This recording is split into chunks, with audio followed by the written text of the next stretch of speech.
Editing అంటే ఏముంది, just ఇలా కట్ చేస్తారు, ఇలా అతికిచ్చేస్తారు, పెట్టేస్తారు కదా అని అనుకుంటూ ఉంటారు.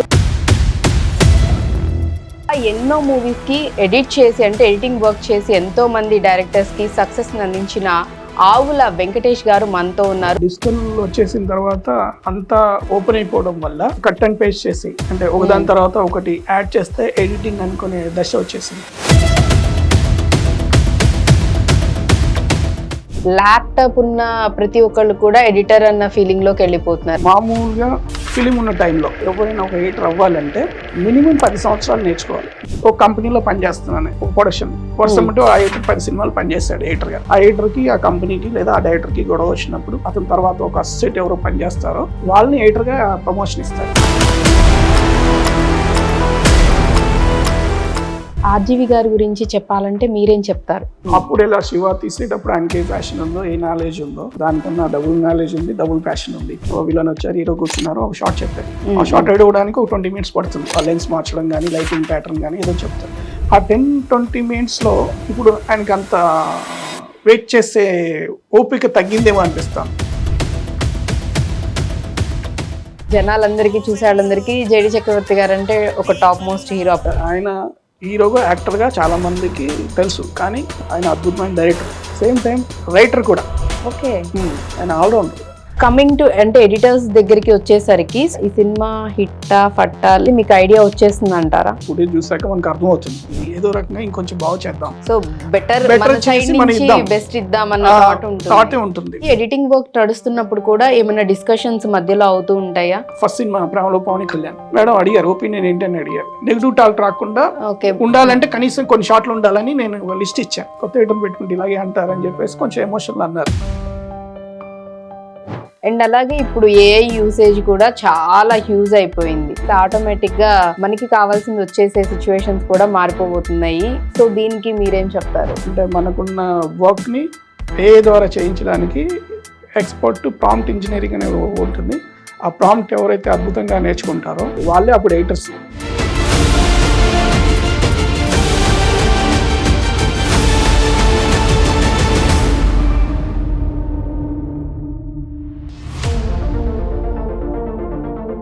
Hello everyone, welcome to our channel. ఏదైనా ఒక సినిమా సక్సెస్ అవ్వాలి అన్నా లేకపోతే సక్సెస్ అయినా గానీ ఎక్కువ క్రెడిట్ ఎవరికి ఇస్తారు? డైరెక్టర్ కి ఇస్తూ ఉంటారు. ఎట్ ది సేమ్ టైం ఆర్టిస్ట్లకు కూడా ఇస్తూ ఉంటారు. కానీ ఒక సినిమా సక్సెస్ అవ్వాలంటే దాని వెనుక చాలా మంది కృషి ఉంటూనే ఉంటుంది. ఎస్పెషల్లీ చెప్పాలంటే కెమెరామెన్స్ ది కానివ్వండి, ఎడిటింగ్, మ్యూజిక్, ఇలా ప్రతిదీ అంటే 24 క్రాఫ్ట్స్ కి సంబంధించిన ప్రతి ఒక్కళ్ళు కూడా అంతే కష్టపడి వర్క్ చేస్తే ఆ సినిమా అనేది సక్సెస్ అవ్వటం, మనకి థియేటర్స్ కి వెళ్ళి పబ్లిక్ చూసి మెచ్చుకోవడం, ఇవన్నీ జరుగుతూ ఉంటాయి. ఇప్పుడు ఎడిటింగ్ అంటే ఏముంది, జస్ట్ ఇలా కట్ చేస్తారు, ఇలా అతికిచ్చేస్తారు, పెట్టేస్తారు కదా అని అనుకుంటూ ఉంటారు. లేదు, బట్ ఒక మూవీ అంత బాగా రావాలి అంటే ఒక డైరెక్టర్ విజన్ ని అర్థం చేసుకొని ప్రాపర్ గా దాన్ని ఎడిట్ చేసి ఎగ్జిక్యూట్ చేసి మన వరకు మనకి విజువల్ ట్రీట్ ఇవ్వడానికి ఒక ఎడిటర్స్ కూడా చాలా కష్టపడుతూ ఉంటారు.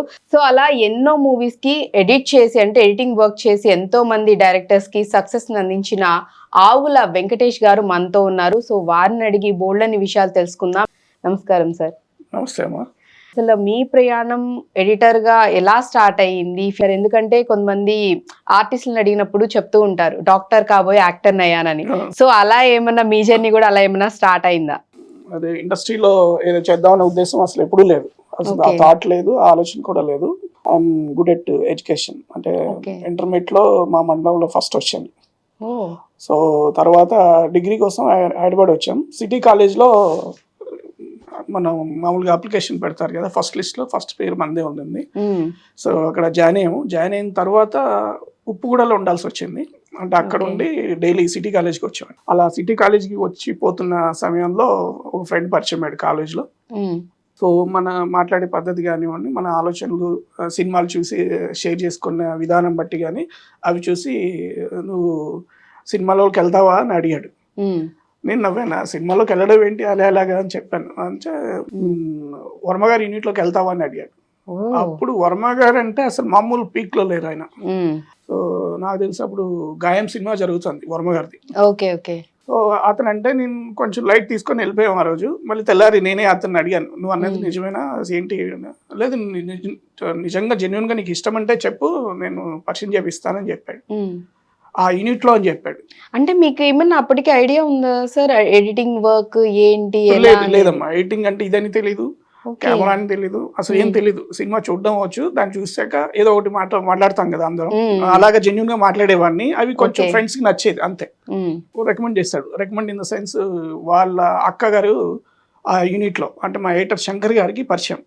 ఎవరైతే వర్మ గారి సినిమాలకు అప్పుడు గాయం సినిమాలకి అంటే వర్మ గారు ఫ్రమ్ శివ నుంచి ఎడిటర్ గా ఉన్నారు, శంకర్ అంటారు ఆయన పేరు. ఆయనకు వరుసమటి 3 నంది అవార్డులు వచ్చాయి ఆ టైంలో. సో ఆ ఎడిటర్ గారి దగ్గరికి పంపిస్తామన్నారు. నేను లైట్ తీసుకున్నాను. వాళ్ళ అక్కయ్య గారు ఫోన్ చేశారు. అక్కయ్య గారు ఫోన్ చేసి చెప్తే అన్నపూర్ణ స్టూడియోకి వెళ్ళాను. ఇంకా మామూలుగా వెళ్ళాను, రమ్మన్నారు. కానీ పోగానే గేట్ దగ్గర ఆపేశారు. సార్ ఎవరు అన్నాడు, శంకర్ ఎవరు అన్నాడు. ఎడిటర్ శంకర్ గారిని కలవాలన్నాడు. ఎవరిని అన్నాడు. సార్ ఇలా నేర్చుకోవడానికి అని వాడికే చెప్తున్నాను, నేర్చుకోవడానికి వచ్చానని.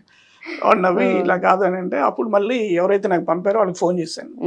వాళ్ళు మళ్ళీ ఎడిటర్ గారికి ఫోన్ చేస్తే లోపల రమ్మన్నారు. లోపలికి వెళ్ళేసరికల్లా మామూలు షాక్ అవ్వలేదు. ఎందుకు అంటే ఆయన దగ్గర అప్పటికి వర్మ గారు నిల్చొని ఉన్నారు. బయట వర్మ గారు అంటే ఎక్కువ అందరికి, అసలు ఆయన కలిసేదే అసలు భాగ్యం. అప్పుడు అంత పీక్ టైం ఆయన దగ్గర. ఇంకో డైరెక్టర్ ఉన్నారు గుణశేఖర్ గారు. మీ ఫీలింగ్ ఏంటి ఫస్ట్ ఆయన దగ్గరగా ఆయన చూసేసరికల్లా షాక్ అది. ఎందుకంటే హ్యాపెనింగ్ డైరెక్టర్స్ అందరూ ఆయన దగ్గర ఉన్నారు. అంటే ఎడిటర్ ఇంత గొప్పడా, ఎడిటింగ్ అంటే ఇంత ఇదా అనేది ఒకటి ఇంపార్టెన్స్ ఉంటుంది అనేది ఒక అర్థమైంది. అంటే ఎడిటింగ్ ఏంటో తెలియదు అప్పటికి, అర్థమైంది.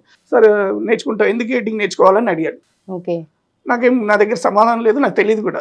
లేదు సార్ ఇలా యూనిట్ లో మీతో కలిసి పని చేద్దాం అనుకున్నాను. ఎడిటింగ్ తెలియనప్పుడు కలిసి పని ఎలా చేస్తామని అడిగాడు. ఆయన కొంచెం కోపం ఎక్కువ, కానీ అంత ప్రేమిస్తాడు మనుషుల్ని. ఎవరు ఎడిటర్ గారు అంటే సార్ ఇష్టం సార్, ఎలాగైనా మీ దగ్గర రావాలి సార్ అంటే, ఒక పని చేయి 15 రోజుల తర్వాత రా అన్నాడు. సరే అని వెళ్ళిపోయాను నేను. ఆయన కరెక్ట్ గా 15 రోజులు ఎప్పుడు చెప్పాడో ఆ డేట్ రోజు మళ్ళీ 10:30కి పోయాను. మళ్ళీ 10:30 పోయి మళ్ళీ సేమ్, మళ్ళీ వాచ్మెన్ అది అన్నాడు, మళ్ళీ ఫోన్ చేయించాడు, మళ్ళీ పైకి వెళ్ళాం. మళ్ళీ ఆయన ఈసారి కొంచెం అంటే 10:30కి అలా వెళ్తే 12కి లంచ్ టైంలో వచ్చి మాట్లాడాడు. వచ్చేసావా నువ్వు, రే నేను మర్చిపోయాను రా, ఒక పని చేయి మళ్ళీ మళ్ళీ ఒక డేట్ చెప్పాడు ఆయన. అట్లాగా ఒక 3 నెలలు అయిపోయింది. అంటే మీరు కూడా అంత సిన్సియర్ గా ఎందుకు ఇంత చదువుకుంటున్నాను, మళ్ళీ స్టడీస్ ఉన్నాయి కదా, ఎందుకు వెళ్ళడం అనిపించలేదా?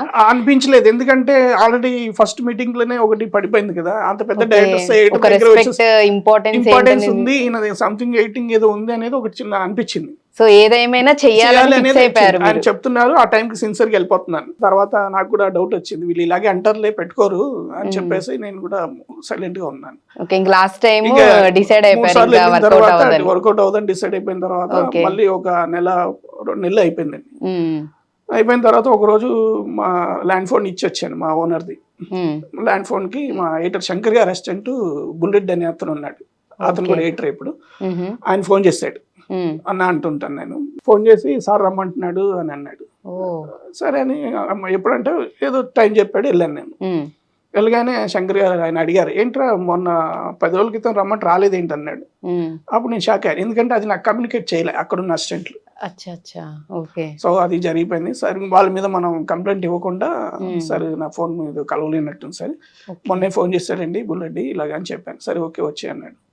సో అలాగా ఎడిటర్ శంకర్ గారి దగ్గర మనం ఎడిటింగ్ నేర్చుకోవడం మొదలైంది. జీరో నాలెడ్జ్, అసలు ఎలాంటి టెక్నికాలిటీ ఏమీ నాకు తెలియదు, జస్ట్ వెళ్ళి నార్మల్ గా ఫ్రెండ్ తో వెళ్ళి కలవడం చేయడం అని.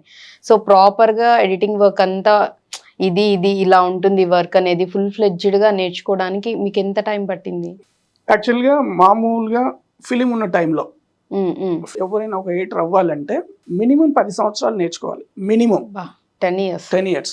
అంతకుముందు అప్పటి వరకు నేను ఎడిటర్ బిఫోర్ వరకు 10 సంవత్సరాలు ఎడిటర్ గా పనిచేస్తేనే ఫిలిం ని హ్యాండిల్ చేయడానికి ఇస్తారు, ఎడిటర్ గా ఇండిపెండెంట్ గా అవకాశం ఇస్తారు. ఎందుకు అంటే అప్పుడంతా పాజిటివ్ నెగటివ్ కాస్ట్ అనమాట. ఆ నెగటివ్ హ్యాండిల్ చేయడం అనే టెక్నిక్ అనేది కొన్ని ప్రాసెస్ ఉంటుంది. సో అది మోర్ ఇంపార్టెంట్, అది ఎక్స్పీరియన్స్ తోనే వస్తుంది అది. సో ఆ ఇంపార్టెన్స్ తెలియడం కోసం అంత టైం తీసుకునేవాళ్ళు. తర్వాత ఇతనికి ఎడిటింగ్ అనేది మోస్ట్ ఇంపార్టెంట్ థింగ్. సో ఎలాగంటే ఒక కెమెరామెన్ ఎడిటర్ లేకుండా ఏది ఉండదు, ఒక సింగిల్ యాడ్ అయినా ఏది ఉండదు, మూవీ కాదు యాడ్ కాదు ఎనీథింగ్. సో అంత ఇంపార్టెంట్ ఉన్న దాన్ని ఇవ్వడం కోసం వాళ్ళు ఆలోచించేసేవారు. అప్పట్లో ఎలా జరిగేదంటే ఒక ఎడిటర్ ఎలా అయ్యేవాడంటే ఒక కంపెనీలో పనిచేస్తున్నాను. ఎగ్జాంపుల్ ఒక సే సంథింగ్ ఏదో ఒక కంపెనీ ఒక ప్రొడక్షన్ వర్షం ఉంటే ఆ ఎడిటర్ 10 సినిమాలు పనిచేస్తాడు ఎడిటర్గా. ఆ ఎడిటర్కి ఆ కంపెనీకి లేదా ఆ డైరెక్టర్కి గొడవ వచ్చినప్పుడు ఏదన్నా క్రియేటివ్ డిఫరెన్స్ కానీ ఏదైనా ఇష్యూ జరిగినప్పుడు అతని కింద ఉన్న పర్సన్ అతనితో పనిచేసే పర్సన్ ఆ 10 సంవత్సరాల నుంచి ఎవరైతే ఎడిటర్ కాకుండా అతని తర్వాత ఒక అసోసియేట్ ఎవరో పనిచేస్తారో వాళ్ళని ఎడిటర్గా ప్రమోషన్ ఇస్తారు. ఇది ఆఫ్టర్ 10 సంవత్సరాల తర్వాత. సో బై లక్లీ నాకు ఒక అడ్వాంటేజ్ జరిగింది ఏంటంటే, మీకు 10 years పట్టిందా? లేదండి, నేను అదే చెప్తున్నాను. నాకు జరిగింది ఏంటంటే నేను 5 సంవత్సరాలకి ఎడిటర్ అయ్యాను. అది ఎలాగా జరిగింది అంటే, ఈ 5 సంవత్సరాల కాలంలో ఆయన దగ్గర పనిచేస్తున్నాను. ఎడిటర్ శంకర్ గారికి వర్మ గారికి కుదరలేదు. సో ఆయనతో పాటు మేము ఉన్నాం. అప్పుడు ఏం చేశారంటే వర్మ గారు ఆయన దగ్గర ఉన్న భానుదయ అనే ఒక పర్సన్ ఎడిటర్ చేశాడు. ఈ భానుదయ ఏం చేశాడు, నన్ను కన్విన్స్ చేశాడు. అదే అతనికి 10 సంవత్సరాలు అయింది వచ్చి. సో అరే నేను ఎడిటర్ అవ్వడానికి 10 సంవత్సరాలు పట్టింది, ఇప్పుడు నువ్వు శంకర్ గారి దగ్గర ఉంటే మళ్ళీ నీకు ఎప్పుడు వస్తుందో తెలీదు, నీకన్నా నా భాను తర్వాత బుల్లెట్టి తర్వాత ఇంకొక పర్సన్ ఉన్నాడు, ఇంకొక పర్సన్ తర్వాత నేను. సో వాళ్ళందరినీ దాటి నువ్వు ఏ అవ్వాలంటే టైం పట్టిద్ది, నువ్వు నా దగ్గరకు వచ్చావు అనుకో తర్వాత నేను వద్దనుకుంటే నువ్వు ఎడిటర్ అవుతావు కానీ ఒక చిన్న చెప్పాడు భానుదయ. సో మనం ఆయన నమ్మేసి ఆయనతో పాటు బాంబే వెళ్ళిపోయాను. వర్మ గారి సినిమాలు పనిచేస్తాం. ఎడిటర్ శంకర్ గారిని తర్వాత భాను గారితో కలిసి వర్మ గారి సినిమాలు పనిచేస్తాం. సో ఫస్ట్ ఏ మూవీ సార్ మీరు వర్క్ చేసింది? నేను ఫస్ట్ మూవీ వర్క్ చేసింది గాయం అండి. గాయంకే మీరు వర్క్ చేశారు. ఇనీషియల్ డేస్ కాబట్టి మీకు ఆ వర్కింగ్ ఎక్స్పీరియన్స్ అదంతా ఎలా అనిపించింది ఇనీషియల్ అంటే అంత కొత్తగా ఉంది, అసలు దీనికి ఇంత కాంప్లికేటెడ్ ఉంటుందా అనేది ఫస్ట్ ఏదో ఆయన చూసి అమ్మాయి అనుకున్నాను, కానీ అది ఫిలిం మీద చాలా టఫ్ గా ఉండేది. ఎందుకంటే నెగిటివ్ పట్టుకోవాలంటే గ్లౌజెస్ వేసుకోవాలి, మన ఫింగర్ థంబ్ ఇంప్రెషన్స్ పడకూడదు, అదొక ప్రాసెస్ అప్పట్లో. సో పోను ఇప్పుడు మీరు చెప్తున్నారు కదా కమింగ్ టు వాళ్ళ దగ్గరికి మీరు ముంబై వెళ్ళిపోవడం, సో అక్కడ ఎలా మళ్ళీ మీ జర్నీ అనేది కంటిన్యూ అయింది? నేను ఇండిపెండెంట్ ఎడిటర్ గా అవ్వడానికి సత్య సినిమా జరిగేటప్పుడు అవకాశం వచ్చింది. సత్య సినిమాకి మేము బాంబేలో ఉన్నాం. నేను మా ఎడిటర్ భానుదయ్ గారు బాంబేలో 3 నెలలు వర్క్ చేసాం. ఇంకా సత్య మూవీ అయిపోయింది. రిలీజ్ టైంలో ఒక ఫ్రెండ్ ఫోన్ చేశాడు, TNR Tummala Narasimha Reddy, I dream లో ఇంటర్వ్యూ చేస్తూ ఉంటారు, one of the happening person. Maybe మొన్న కరోనాలో అన్ఫార్చునేట్లీ తను one of the close friend నాకు. ఈ 5 సంవత్సరాల కాలంలో ఒక సినిమాకి అతను సర్కస్ సత్తిపండు అనే సినిమాకి అసిస్టెంట్ డైరెక్టర్ గా జాయిన్ అయ్యాడు టిఎన్ఆర్. ఆ సర్కస్ సత్తిపండు అనే సినిమాకి ఎడిటర్కి 2-3 సినిమాలు ఉండడం వల్ల అతను బిజీగా ఉండి క్లాష్ వర్క్ కోసం నన్ను పెట్టుకున్నాడు. ఎవరు ఆ ఎడిటర్. అప్పుడు ఆ క్లాష్ వర్క్ పెట్టుకున్నప్పుడు టిఎన్ఆర్ తో నేను కలిసి అతను డైరెక్షన్ డిపార్ట్మెంట్ నేను ఎడిటర్ గా పనిచేసాము ఒక 10 రోజులు ప్రసాద్ ల్యాబ్ లో. సో ఒక అండర్స్టాండింగ్ అనేది, ఇద్దరి అభిప్రాయాలు అవి కలిసాయి, ఇద్దరం ఒక తెలియకుండానే ఒక థిక్ ఫ్రెండ్స్ అయ్యాం. 5 సంవత్సరాల కాలంలో ఎడిటర్ గా పనిచేస్తూ అసిస్టెంట్ గా పనిచేస్తూ, అంటే ఎవరు పిలిచినా వాళ్ళ దగ్గర చేస్తూ వస్తూ ఉన్న టైంలో గ్యాప్ వచ్చింది. ఆ గ్యాప్ లో 2 months అంటే సినిమా అయిపోయిన తర్వాత ఎడిటర్ కి ఇంకో సినిమా వస్తే మనల్ని పెట్టుకుంటారు. అట్లా మా ఎడిటర్ శంకర్ గారికి ఒక గ్యాప్ రావడం వల్ల నేను అటు తిరుగుతూ ఉంటే టిఎన్ఆర్ ఒక రోజు ఫోన్ చేసి ఎల్వి గారి దగ్గర డిస్కషన్ కోసం వెళ్ళాలి, వస్తావురా అని అడిగాడు. సో మనకి సినిమా గురించి మాట్లాడడం చాలా ఇష్టం. సో సినిమాల గురించి నా దగ్గర ఏదైతే డిస్కషన్ చేస్తావో అదే ఎల్బీ గారి దగ్గర డిస్కషన్ చేయి, సో నీకు ఎలాగో 2 నెలలు టైం ఉంది కదా అని చెప్పేసి తీసుకెళ్ళాడు ఎల్బీ గారి దగ్గర.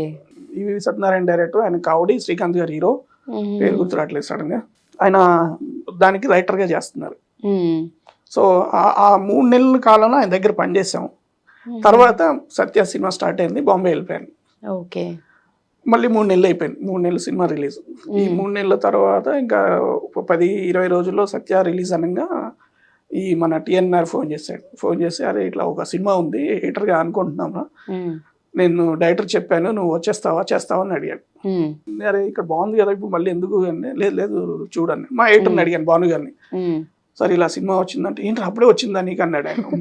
అంటే ఆయనకు తెలుసు కదా నాకు 10 సంవత్సరాలు అయితే ఏం రాదు. సరే సార్ ఓ పని చేయరా, రెమ్యునేషన్ డబుల్ అడుగు, ఇస్తానంటే వెళ్ళు, లేదు మళ్ళీ ఎప్పుడైనా నువ్వు బ్యాక్ ఎప్పుడు వచ్చినా నీకు ఇక్కడ ఉంటుంది. యాక్చువల్ అంటే sorry to interrupt you, basic గా అంత అండర్స్టాండింగ్ ఉండేదా? బేసిక్ గా ఈ ఇండస్ట్రీస్ లో ఎట్లా ఉండే అంటే పక్కనోడు ఎదుగుతున్నాడు అవకాశాలు వచ్చాయంటే తొక్కేయడము ఇవ్వద్దని లేదు, చెప్పడం భాను ఇలా గారికి చేసేవాళ్ళు ఉంటారు. అవునండి. బట్ మీకల్లా వెళ్ళు డబుల్ రెమ్యూనరేషన్ అడుగు అని చెప్తున్నారంటే నాకు ట్యూనింగ్ ఉంది. ఎందుకంటే మీ ఇద్దరం ఇట్లా శంకర్ గారి దగ్గర పనిచేసాం. ఓకే. తర్వాత ఆయన నన్ను కన్విన్స్ చేసి ఆయనతో పాటు తీసుకెళ్లారు. సో అందుకని మా ఇద్దరికి ర్యాపో ఉంది. సో అంత బాగా సపోర్ట్ చేస్తాడు ఆయన. ఒకవేళ నేను ఏదన్నా పని స్పీడ్ గా నేర్చుకున్నానంటే కారణం కూడా ఆయన. సో మీకు ఒక గురువు లాగా గురువు వర్క్ కి సంబంధించి మెయిన్ గురువు శంకర్ గారు. ఓకే. తర్వాత ఆయన.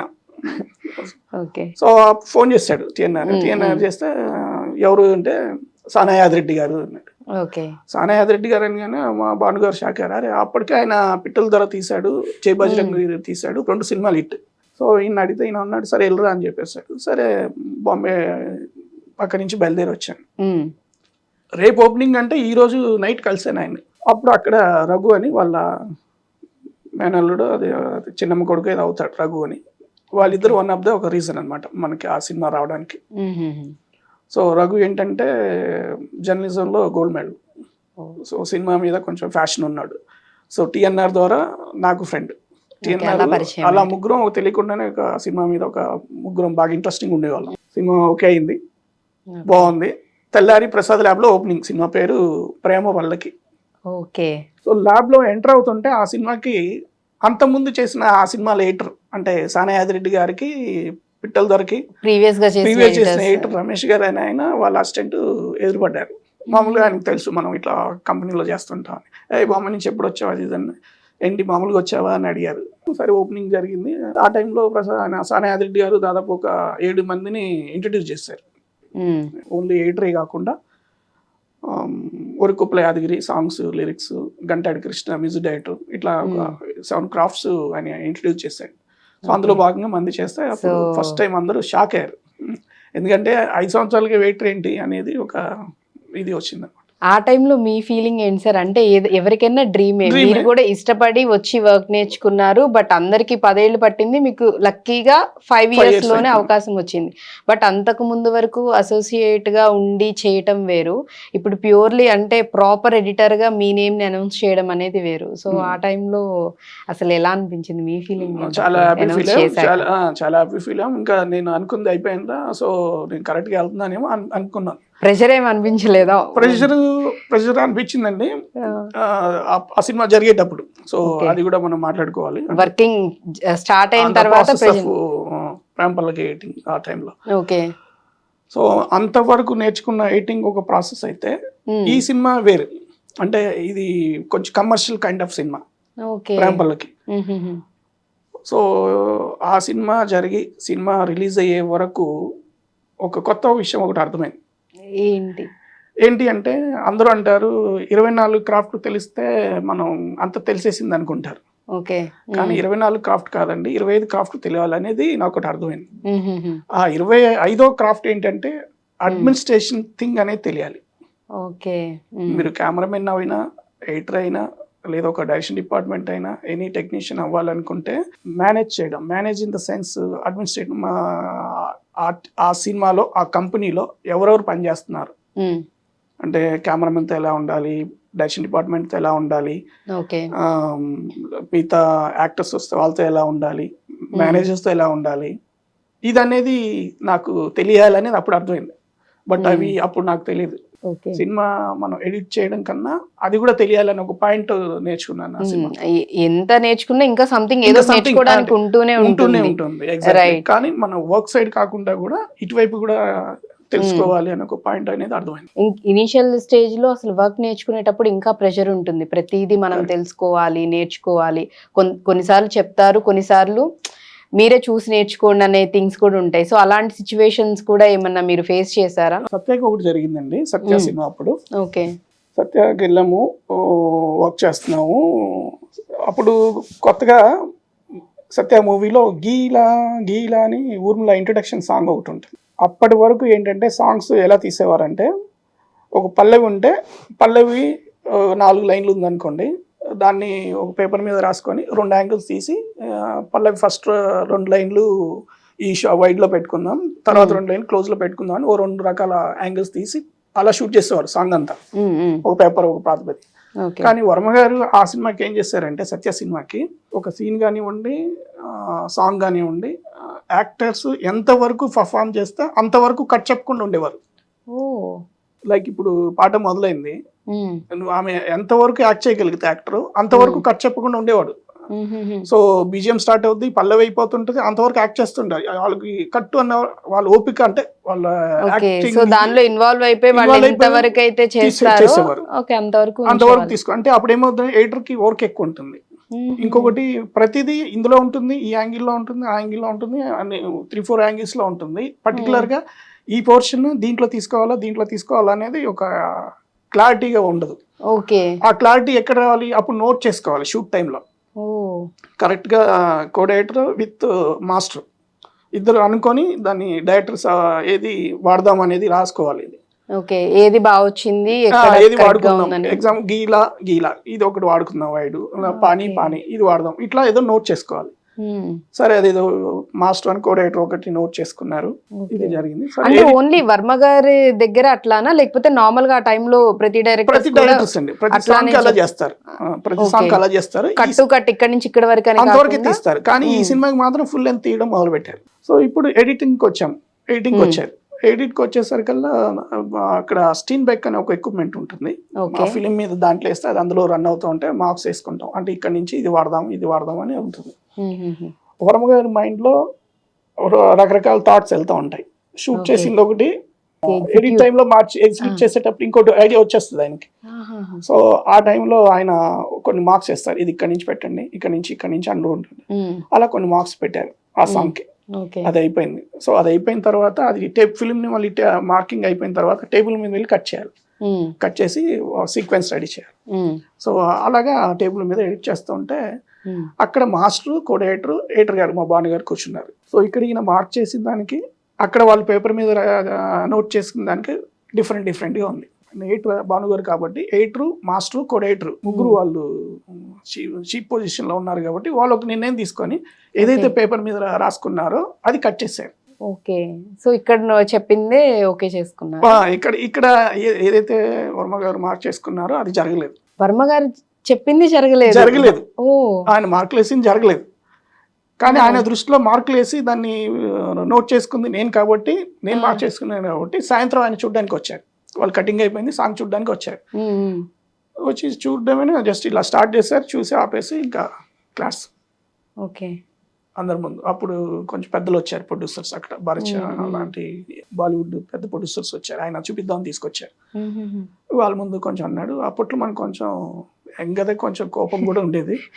నేను వెళ్ళిపోతా ఉంటే ఈ లోపు వీళ్ళకి అర్థమైపోయి మా భాను గారు ఫిరోజ్ అని కో-డైరెక్టర్ వాళ్ళు వచ్చేసి కొంచెం వెనక నుంచి ఆగ్రా అని సైడ్ వేసి ఇచ్చారు. తెల్లారి నుంచి ఇంకా ఆయన వస్తే నేను వెళ్ళను, మీరు వెళ్ళండి, మీరు మార్క్ చేసుకొని నేను కట్ చేస్తా అని కూర్చున్నాను. వర్మ గారికి మార్కింగ్ భానుగారు వెళ్ళేవారు, నేను టేబుల్ మీద కట్ చేసేవాడిని. ఆయన దృష్టిలో ఏంటి, సాంగ్ నేను పాడు చేశానని.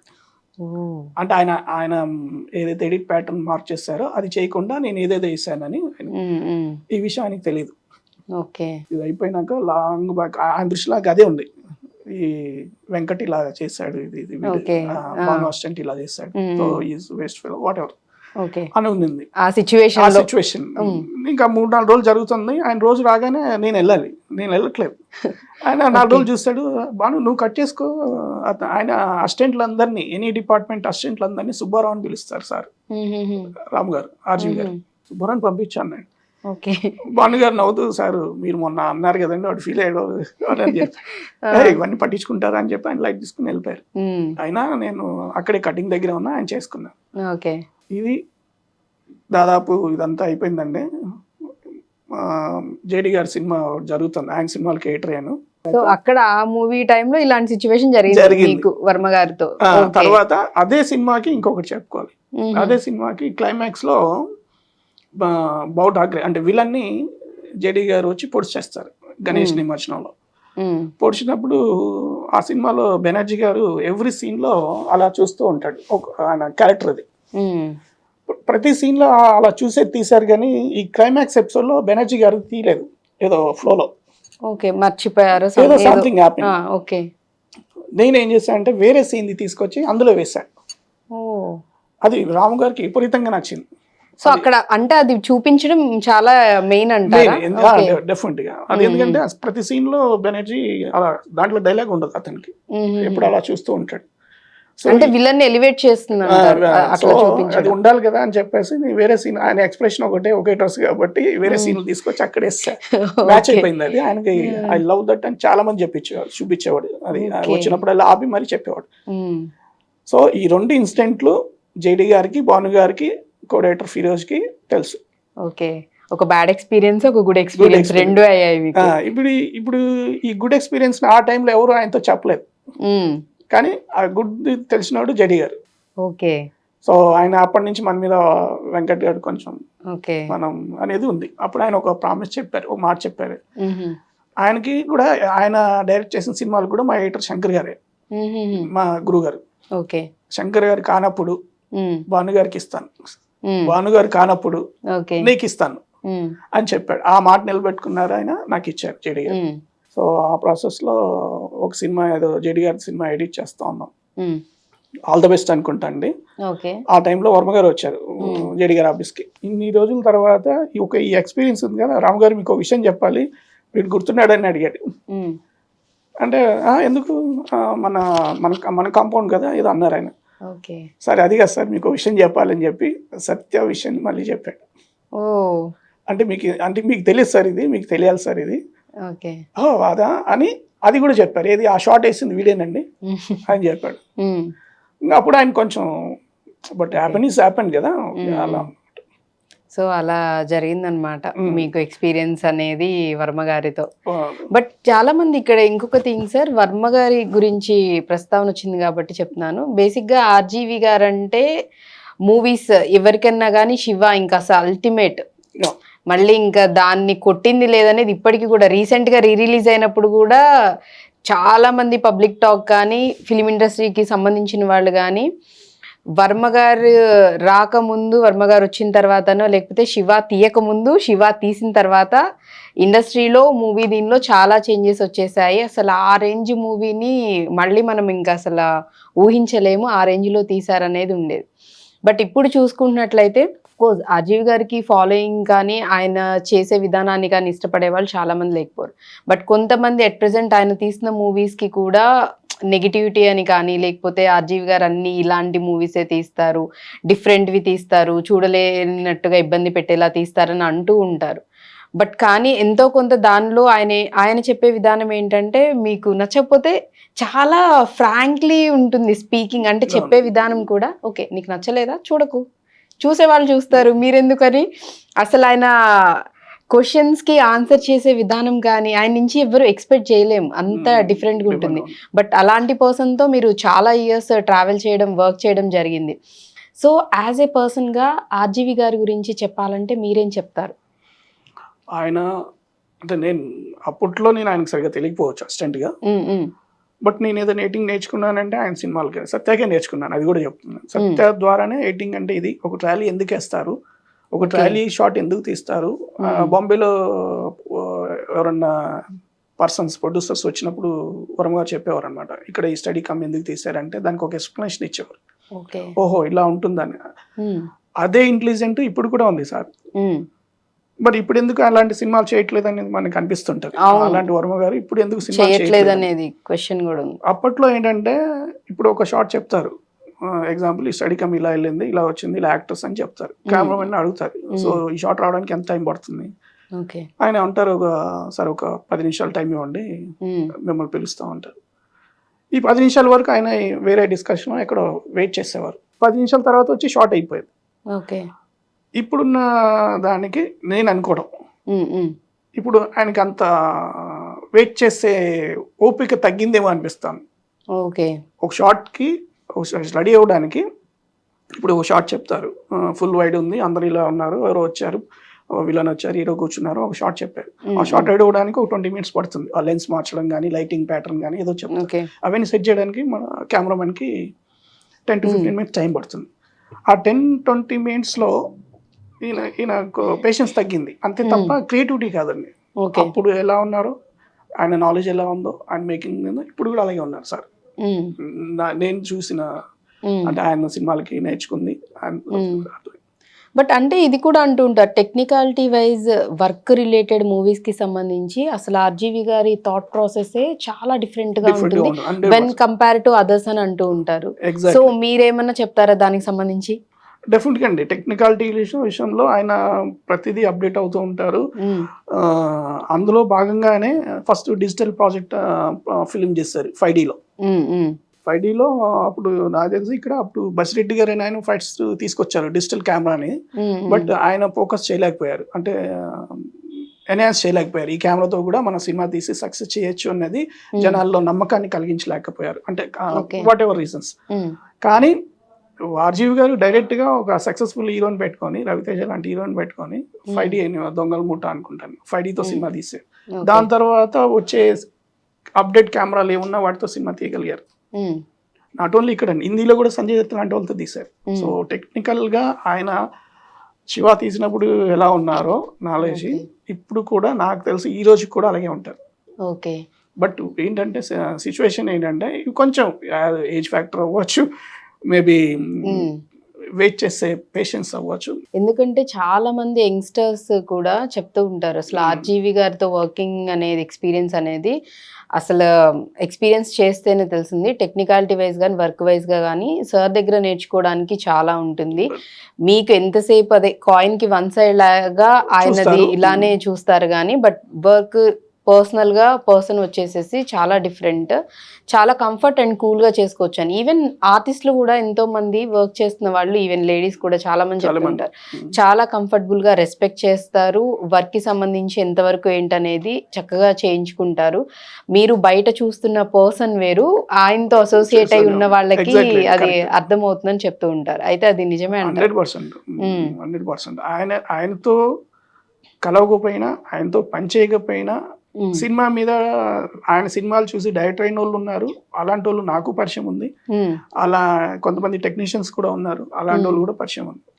సో అంత ఇన్స్పైరింగ్ క్యారెక్టర్. నువ్వు డైరెక్టర్ అవ్వాలనుకుంటే ఆయన సినిమాలు ఒక 4-5 సినిమాలు, శివ, సర్కార్, కంపెనీ, సత్య, ఈ సినిమాలని మీరు పదే పదే ఒక డైరెక్టర్ అవ్వాలనుకుంటే ఒక అంటారు బుక్ లాగా చదివితే హ్యాపీగా మీరు డైరెక్టర్ అవ్వచ్చు.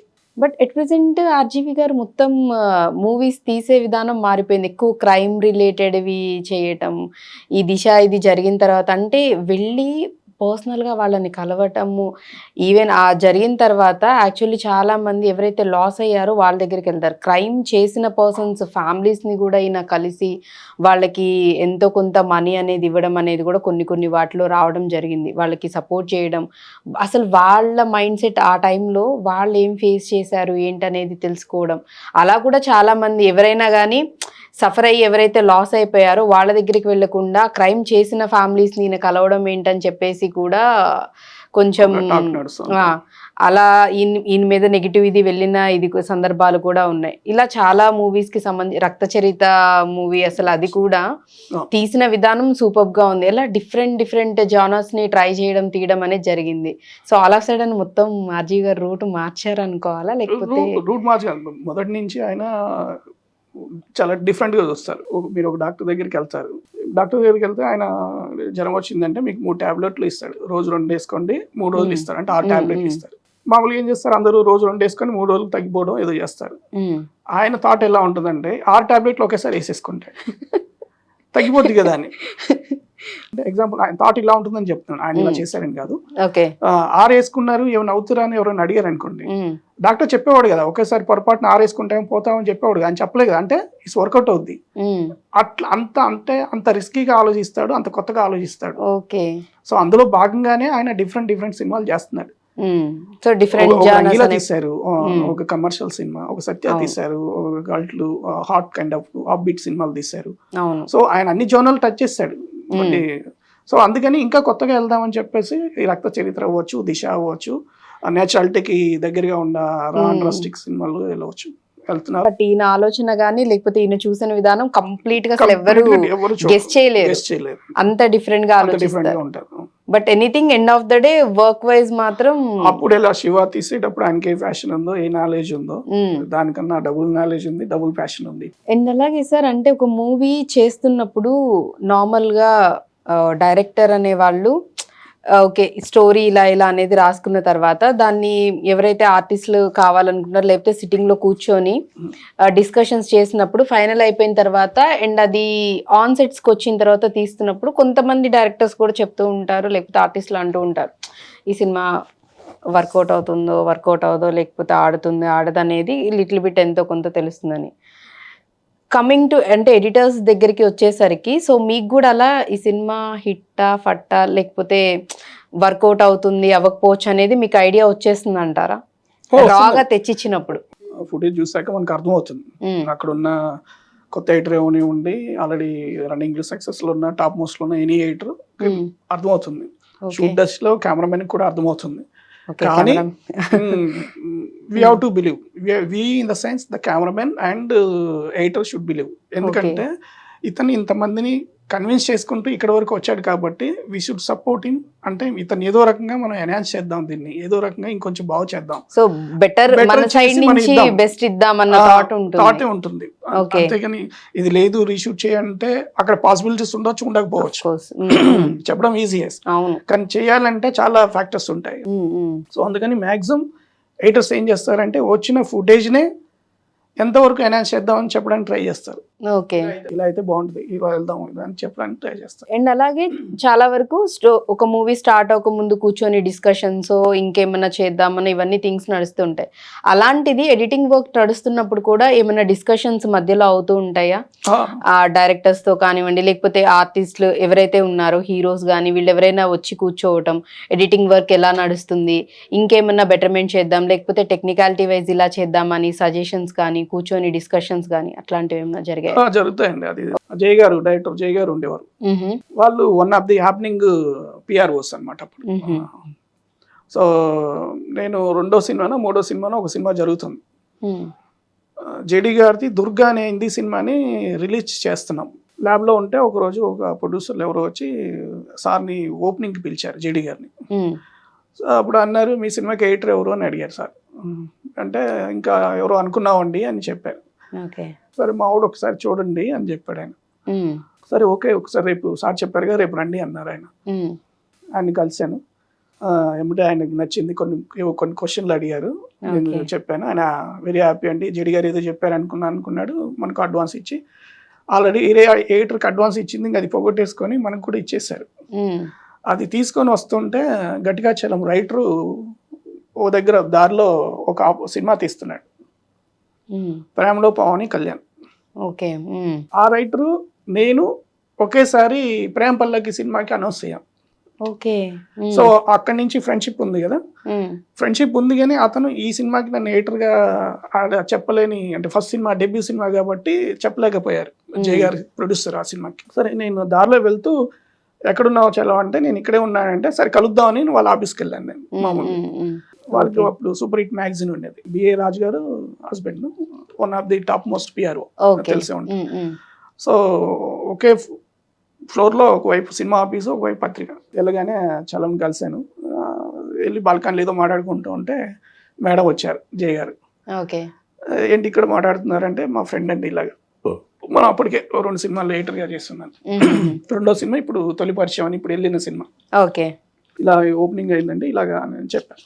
మనోడు చెప్పాడు వర్మ గారండి ఇట్లా జేడి గారు బాగా ఇది అని చెప్తూ ఉంటే అవునా సరే అయితే మీరు మాట్లాడుతుండండి అని నన్ను తన రూమ్లో తీసుకెళ్లారు మేడం. తీసుకొని కూర్చున్నారు. చాలా చెప్పలేదండి మీ గురించి అన్నాడు. లేదు మేడం పర్లేదు అన్నాను. మీకు ఎలాంటి సినిమాలు ఇష్టం, ఆ సినిమానే ఎందుకు, ఈ సినిమా ఎందుకు ఇష్టం లేదు, ఇట్లా కొన్ని క్వశ్చన్లు అడిగారు. తర్వాత సినిమా తీయాలంటే ఇలా తీస్తే బాగుంటుందండి అనేది ఆవిడకి ఒక ఫ్లోలో డిస్కషన్లో ఒకటి చెప్పారు. మేడంకి అది నచ్చింది. మేడం నచ్చి ఏమంటే అక్కడ ఫోన్ తీసుకొని కెమెరామెన్కి ఫోన్ చేసింది. కెమెరామెన్ జవహర్ రెడ్డి గారు ఫోన్ చేసి, జవహర్ రెడ్డి గారు నేను ఈ సినిమాని ఇలా తీద్దాం అనుకుంటానండి అని చెప్పింది. అనుకుంటున్నానండి ఎలా ఉంటుందంటే బాగుందండి ఐడియా అని అందుకని పెట్టేశాక మీరు ఇక్కడే కూర్చోండి అని చెప్పి చలం దగ్గరికి వెళ్ళిపోయింది. వెళ్ళేసి చలంతో ఏదో మాట్లాడి వచ్చేసి మీరు నా సినిమాకి ఎడిటర్గా పనిచేస్తారని చెప్పేసి ఒక 10,000 అడ్వాన్స్ ఇచ్చింది ఆవిడ. అంటే ఇట్లాగా అది జర్నీ అనమాట ఆవిడతో. ఆవిడకి ఇచ్చిన ఐడియా ఏంటంటే, మనం ఏదైనా ఒక షాట్ తీస్తే ఒక సీన్ ఒక 4 షాట్లో తీసాం అనుకోండి, ఒక వైడ్, క్లోజ్, మిడ్, మళ్ళీ ఆ షాట్ ఆ యాంగిల్ రిపీట్ అవ్వకుండా తీద్దామండి అని ఒక ఐడియా ఇచ్చారు. సో అది తీయడం కష్టం ఎట్లయినా. అంటే ఒక వైట్ తీసారనుకోండి, ఆ సీన్ అయిపోయాక ఆ వైట్ రాకూడదు.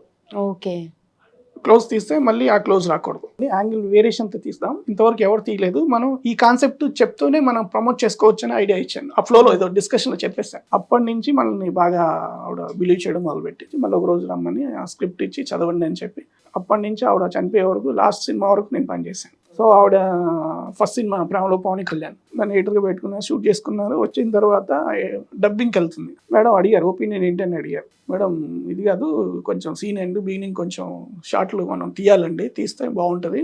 ఎందుకంటే మీరు ఆల్రెడీ ఎస్టాబ్లిష్డ్ పిఆర్ఓస్ మీరు. ఆయన అప్పుడు మహేష్ బాబు గారికి, నాగార్జున గారికి, వీళ్ళందరికీ ఆయన నెంబర్ 1 పిఆర్ఓ. సో మీరు ఫస్ట్ టైం సినిమా చేస్తున్నారు కాబట్టి ఎవరైనా అట్లీస్ట్ మన సినిమాని మైనస్ అని చెప్పకుండా, అంటే ఏది చెడు అంటే నెగిటివ్ టాక్ రాకుండా ఉండాలంటే కనీసం కొన్ని షాట్లు ఉండాలని నేను లిస్ట్ ఇచ్చాను.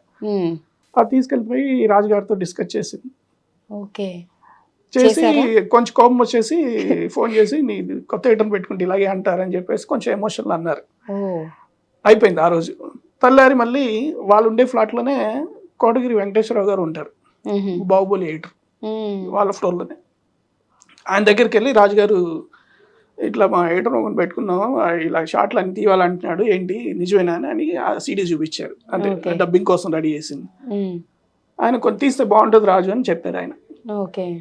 అప్పుడు మళ్ళీ తెల్లారి మేడం ఫోన్ చేసి, సారీ ఏదో ఎమోషనల్ అన్నానులే, మనం షూట్ చేద్దాం అని చెప్పేసి 2 రోజులు ప్యాచ్ వర్క్ షూటింగ్ చేస్తాం.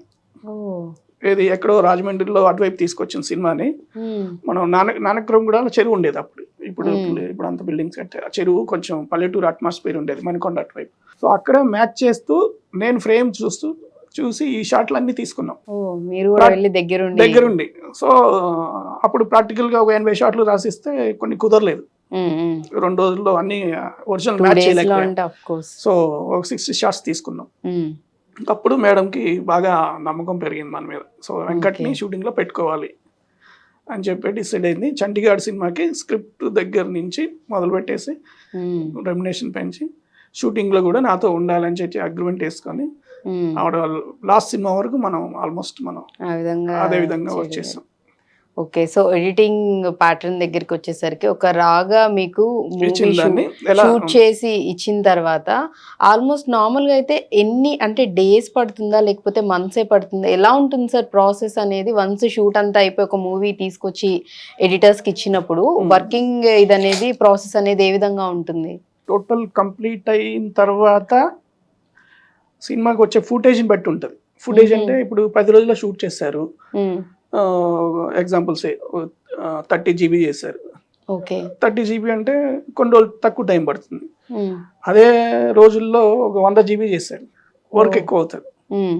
సో అవన్నీ చూడాలి కాబట్టి సో ఫుటేజ్ బట్టి బేస్ చేసుకొని same time director creative thoughts బట్టి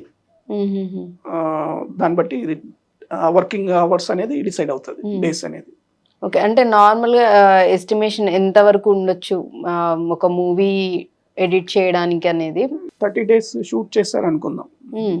30 days సింగిల్ కెమెరాతో షూట్ చేస్తే ఒకేసారి 8 days మొత్తం షూట్ చేసుకుని వస్తే 1 month లో ఫినిష్ చేయొచ్చు. ఓకే, అండ్ ఎడిటింగ్ దీనిలో కూడా మళ్ళీ మ్యూజిక్, ఆర్ఆర్, ఈ బ్యాక్గ్రౌండ్ స్కోర్ ఇవన్నీ కూడా చాలా అంటే ఒక సినిమాని స్టోరీని ఎలివేట్ చేసే థింగ్స్ కదా. అండ్ అలాగే హీరో ఇంట్రడక్షన్ సీన్స్, హీరోయిన్ వీటికి కూడా ఇంకా ఎలివేషన్స్ అనేవి ఇంకా ఎక్కువ ఉంటాయి. సో టెక్నికాలిటీస్ వైజ్ అంత అంటే నాకు అంత ఐడియా లేదు. నార్మల్గా ఇవన్నీ యాడ్ చేసుకొని at the same time songs, మళ్ళీ మ్యూజిక్కి సంబంధించి ఇవన్నీ కలుపుకొని ఒక 30 days దానికి ఒక 1 month అలా పట్టొచ్చు అంటున్నారా? ఫస్ట్ షూట్ చేస్తారు, ఎడిట్కి వస్తారు, రా ఫుటేజ్ ని ఎడిటింగ్ చేసుకుంటాము. ఓకే, ఎడిట్ అయిపోయిన తర్వాత డబ్బింగ్కి ఇస్తాం. డబ్బింగ్ అకార్డింగ్ డేట్లు బట్టి వాళ్ళు త్వరగా చేయగలిగితే వాళ్ళు 15 రోజులు మినిమం పడుతుంది. 2 వారాలు 2 వారాలు అది మనం దీంట్లో కౌంట్ చేసుకుంటారు. ఎడిటింగ్ కౌంట్ చేసుకుంటే నెల, అది కౌంట్ చేసుకోకుండా చెప్తాం. ఓకే, డబ్బింగ్ అయిపోద్ది. డబ్బింగ్ అయిపోయిన తర్వాత మళ్ళీ అగైన్ మనం ఫైన్ ట్యూన్ చేస్తాం, ఫైన్ ట్రిమ్మింగ్ చేస్తాం, ఆర్డర్ మారుస్తాం, అది ఫైనల్. ఇంకా ఆ ఫైనల్ ఫుటేజ్ ని ఆర్ఆర్ కి ఇస్తాం, అంటే బ్యాక్గ్రౌండ్ స్కోర్ కి ఇస్తాం. ఆ బ్యాక్గ్రౌండ్ స్కోర్ అతను 15 రోజుల నుంచి 20 రోజులు ఎలాగో అతను వర్క్ స్టైల్ బట్టి అది జరుగుతుంది. సేమ్ అదే టైంలో అది జరుగుతున్న ప్రాసెస్ లోనే సేమ్ సైమల్టేనియస్ గా మనం సౌండ్ ఎఫెక్ట్స్ కూడా ఇస్తాం. సౌండ్ ఎఫెక్ట్స్ జరుగుతూ ఉంటుంది, సేమ్ టైం డిఏ వర్క్ జరుగుతూ ఉంటుంది, 3 ఒకేసారి జరుగుతూ ఉంటాయి. సో ఏదన్నా ఒకటి లేట్ అయితే మిగతా అన్నిటికీ బ్రేక్ అవుతుంది. సో ఈ 3 పనులన్నీ జరిగేసి ఫైనల్ మిక్సింగ్ జరుగుతుంది. సో ఓన్లీ ఎడిట్ మాత్రం మనం 1 month లో చేసేయచ్చు పక్కగా.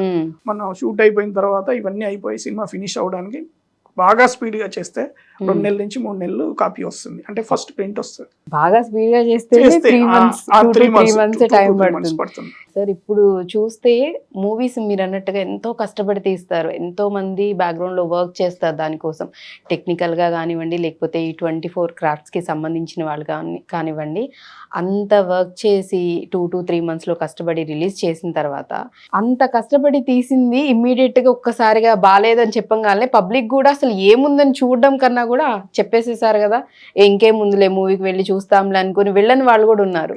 సో దీనికి మీరేం చెప్తారు? మేము ఒక సినిమా చేసాం, జేఎం నిత్యంగా, శ్రీనివాస్ రెడ్డి హీరో, ఆ డైరెక్టర్ శివ కనుమూరి. ఫస్ట్ ఒక గెరిలా టైపు కొత్త ప్యాటర్న్ లో సినిమా చేద్దాం అనేది ఒక మొదలు పెట్టాడు. ఓకే.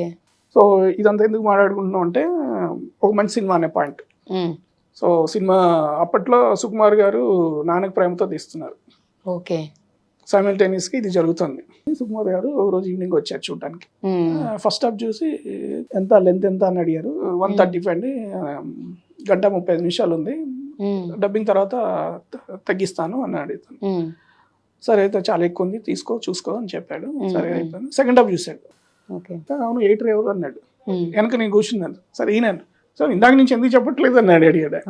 నిజంగా చెప్తున్నాను కూడా, సెకండ్ హాఫ్ చాలా అద్భుతంగా చేశారు మీరు, రియాక్షన్స్ టైమింగ్ బాగున్నాయి, ఎక్కడ చేస్తారు ఏంటి అని కొన్ని అప్పటి వరకు ఏం అడిగిన సెకండ్ హాఫ్ చూసాక అడిగారు, ఎవరి దగ్గర పని చేస్తారు ఏంటి ఏంటి అని అడిగారు.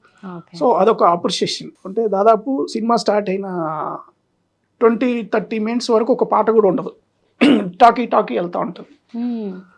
అప్పుడు ఏం చేసామంటే డైరెక్టర్ ఒక దగ్గర అమ్మాయిని, హీరోయిన్ని ఎక్కువగా ఫాలో అవుతుంటాడు హీరో సినిమాలో కంటెంట్ లో భాగంగా.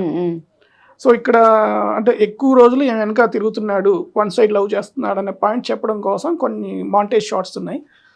దానికి చూస్తుంటే బోర్ కొడుతుంది కదా అని చెప్పేసి నేను ఒక పాట వేసి చూపించాను డైరెక్టర్కి. సో అందరూ లైక్ చేశారు దాన్ని. ఓకే. సో ఇక్కడ మనకి టైమింగ్ లో కూడా పాట వచ్చింది అనుకున్నా. సో అలా ప్లెయిన్ గా వెళ్ళిపోకుండా స్టోరీ బ్యాక్గ్రౌండ్ కాకుండా ప్లెయిన్ గా వెళ్ళకుండా ఒక పాట వస్తుందని ఒక పాట వేస్తాను. సో అప్పుడు మనం ఇక్కడ పాట చేపిద్దాం అని చెప్పేసి ఒక ఐడియా వచ్చింది. సో అందులో భాగంగా అప్పుడు ఏం చేద్దాం అంటే, ఇది ఎడిటర్ వాళ్ళ ఫ్రెండ్ ఎప్పుడో ఎవరో ఒక మలయాళం సాంగ్ పంపించారు డైరెక్టర్ కి, ఈ సాంగ్ ఒకటి పోస్ట్ చేసి చూడండి అని ఒక మలయాళం సాంగ్ పోస్ట్ చేశాడు. సరే అది తీసుకొని మళ్ళీ అదే చూసాం. సో అది బాగా యాప్ట్ అనిపించింది ఆ సాంగ్ కి, ఆ సీన్స్ కి. సో అప్పుడు కానీ ఇది భక్తి ఫ్లేవర్ ఉంది, మన ఏమో లవ్ ఫ్లేవర్ కదా, సో అని అంటే మనం ఈ సాంగ్ వాడదాం అని చెప్పేసి ఆ సాంగ్ మలయాళంలో ఎవరు చేశారో వాళ్ళని పట్టుకొని వాళ్ళని ఎంక్వైరీ చేసి ఒరిజినల్ ట్రాక్స్ అని తెప్పించేసుకొని దాంట్లో భక్తి ఫ్లేవర్ లేకుండా మళ్ళీ సాంగ్స్ రికార్డ్ చేయించారు. ఓ రంగుల చిలక అనే సాంగ్ సూపర్ డూపర్ హిట్ అయింది.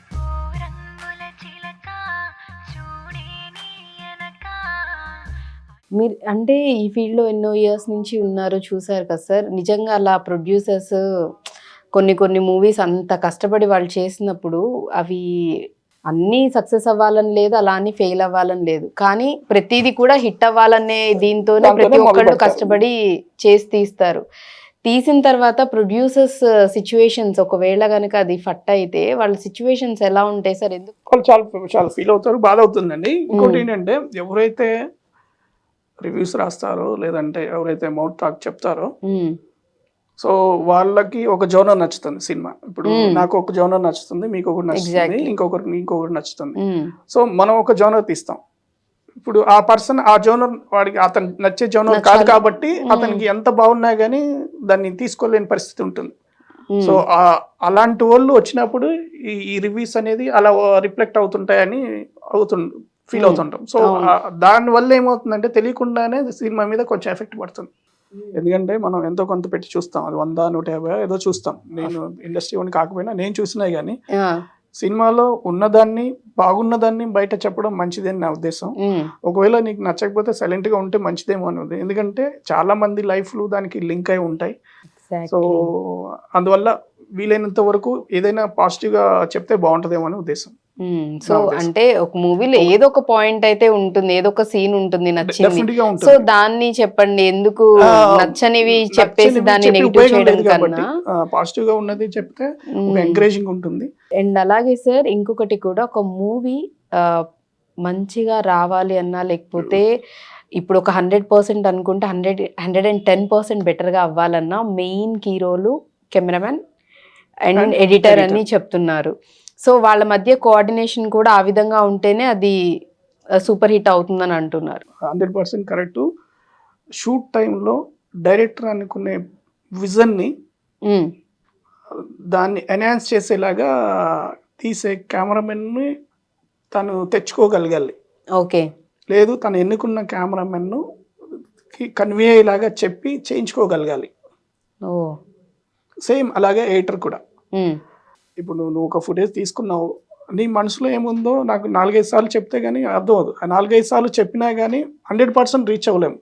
నా మనసులో ఏముందో నేను చెప్తాను, మీరు ఇలా నడవండి అంటాను, కానీ ఎలా నడవాలో నేను చెప్పను. మీరు ఒక రకంగా నడుస్తారు, అంటే సింపుల్ గా అర్థం అవడం కోసం చెప్తున్నాను. ఓకే. సో అట్లాగా ఎప్పుడైతే బెస్ట్ కమ్యూనికేట్ చేయగలరో నీ ఫుటేజ్ ని నీ ఎడిటర్ అద్భుతంగా ఎన్హాన్స్ చేయగలరు. లేదు నా ప్రాజెక్ట్ ఇదే, నేను ఇలాగే ఉంటే నాకు ఓకే అంటే, అవునా సార్ ఓకే, 2-3 సార్లు ట్రై చేస్తారు ఎడిటర్, వద్దండి ఇలా చూడండి ఇలా చేస్తే బాగుంటుంది అంటారు. లేదు నేను అయితే డన్. అండ్ అలాగే ఇందాక మనం డిస్కషన్ లో ఆన్లైన్ ఎడిటింగ్ గురించి కూడా చెప్తున్నారు. ఇప్పుడు ప్రెసెంట్ అయితే ఈ ఆన్లైన్ ఎడిటింగ్ కూడా బాగా నడుస్తుంది. నిజంగా ఆన్లైన్ ఎడిటింగ్ అంత ఇంపార్టెంట్ అంటారా? ఆన్లైన్ ఎడిటింగ్ 100% ఇంపార్టెంట్ అయితే నేనైతే అనుకోను. ఎందుకంటే అలా అని వద్దు అంటలేదు, అలా అని కంపల్సరీ రికమెండ్ చేయను నేను. ఒకవేళ ఆన్లైన్ పెట్టుకుంటే హ్యూజ్ ఫ్లేవర్ ఉన్న సినిమాలు చేస్తే రేపు సెట్ మనం తీసేస్తామనో, లేదంటే ఆర్టిస్ట్ కాంబినేషన్ దొరకదనో, ఒక కంటిన్యూటీ కోసం కానీ, ఒక ద బెస్ట్ ఆప్షన్ కోసం కానీ, షార్ట్స్ ఎక్కువ తీసుకోవడానికి కానీ అది ఉపయోగపడుతుంది. సో డిపెండ్స్ అంటారు, సిచ్యువేషన్ స్టోరీని బట్టో లేకపోతే డిఫెండ్స్ అలాంటి వాటికి ఉపయోగం. కానీ మామూలుగా రెగ్యులర్ కమర్షియల్ సినిమాలకి అంత ఉపయోగం లేదని నా ఫీలింగ్. ఎందుకు అని అంటే 40 రోజులు సినిమా తీస్తున్నారు, దాంట్లో ఇప్పుడు ఈ రోజు ఒక సీన్ తీశారు, ఆ సీన్ అక్కడే ఆన్లైన్ ఎడిటర్ ఎవరో పర్సన్ ఒక షార్ట్ తీశారు, అది పెట్టుకున్నారు, దాని తర్వాత ఇంకో షార్ట్ తీశారు, అక్కడ జాయిన్ చేశారు. ఆ రోజంతా ఒక 10 షార్ట్లు తీశారు, 10 షార్ట్లు జాయిన్ చేసి ఒక సీన్ చూపించారు. నువ్వు అది ఫిక్స్ అయిపోతారు, డైరెక్టర్లు అక్కడ ఉన్న ఎవరెవరు ఫిక్స్ అయిపోతారు. అలాగే అన్ని సీన్లు జరుగుతాయి. ఆ సీన్లు తీసుకొచ్చేసి దాన్ని యాస్టీజ్ చేసేస్తారు మ్యాక్సిమం, లేదు అంటే కొంచెం అటు ఇటు చేస్తారు. అదే ఎడిటర్ ఆ సీన్లు అసలు చూడరు, అన్ని సీన్లు అలా సపరేట్ చూస్తే ఈ షార్ట్ ఇలాగ అనుకొని ఇంకో వర్షన్ వస్తుంది అనమాట. ఓకే. సో ఆ డిఫరెన్స్ అనేది తెలుస్తుంది, డిఫరెంట్ అనేది డెఫినెట్ గా ఉంటుంది. ఓకే. సో క్వాలిటీ డిఫరెన్స్ కూడా డెఫినెట్ గా ఉంటుంది. ఎందుకంటే ఇప్పుడు ఈ సీన్ తీసింది ఎప్పుడో క్లైమాక్స్ లో లింక్ సీన్ వస్తుంది, అలాంటప్పుడు దానికి దీనికి లింక్ బట్టి దీన్ని ఎడిట్ ఉంటుంది. సో అందుకని అన్ని సినిమాలకి ఆన్లైన్ అవసరం లేదని నా ఉద్దేశం. అండ్ అలాగే ఇప్పుడు ఏఐ యూసేజ్ కూడా చాలా హ్యూజ్ అయిపోయింది. కొన్ని చోట్ల అయితే అసలు ఎలా అంటున్నారంటే ఇంకొన్ని రోజులు పోతే కంప్లీట్ గా ఎడిటర్స్ అనేదే అవసరం ఉండకుండా మొత్తం ఈ యాప్స్ త్రూనే మనకి ఏదైనా రాగా ఒకటి తీసుకొచ్చి ఇచ్చి ఇలా కావాలని చెప్పేసి మనం టైప్ చేసి పెట్టేస్తే ఆటోమేటిక్ గా మనకి కావాల్సింది వచ్చేసే సిచ్యువేషన్స్ కూడా మారిపోబోతున్నాయి. సో దీనికి మీరేం చెప్తారు?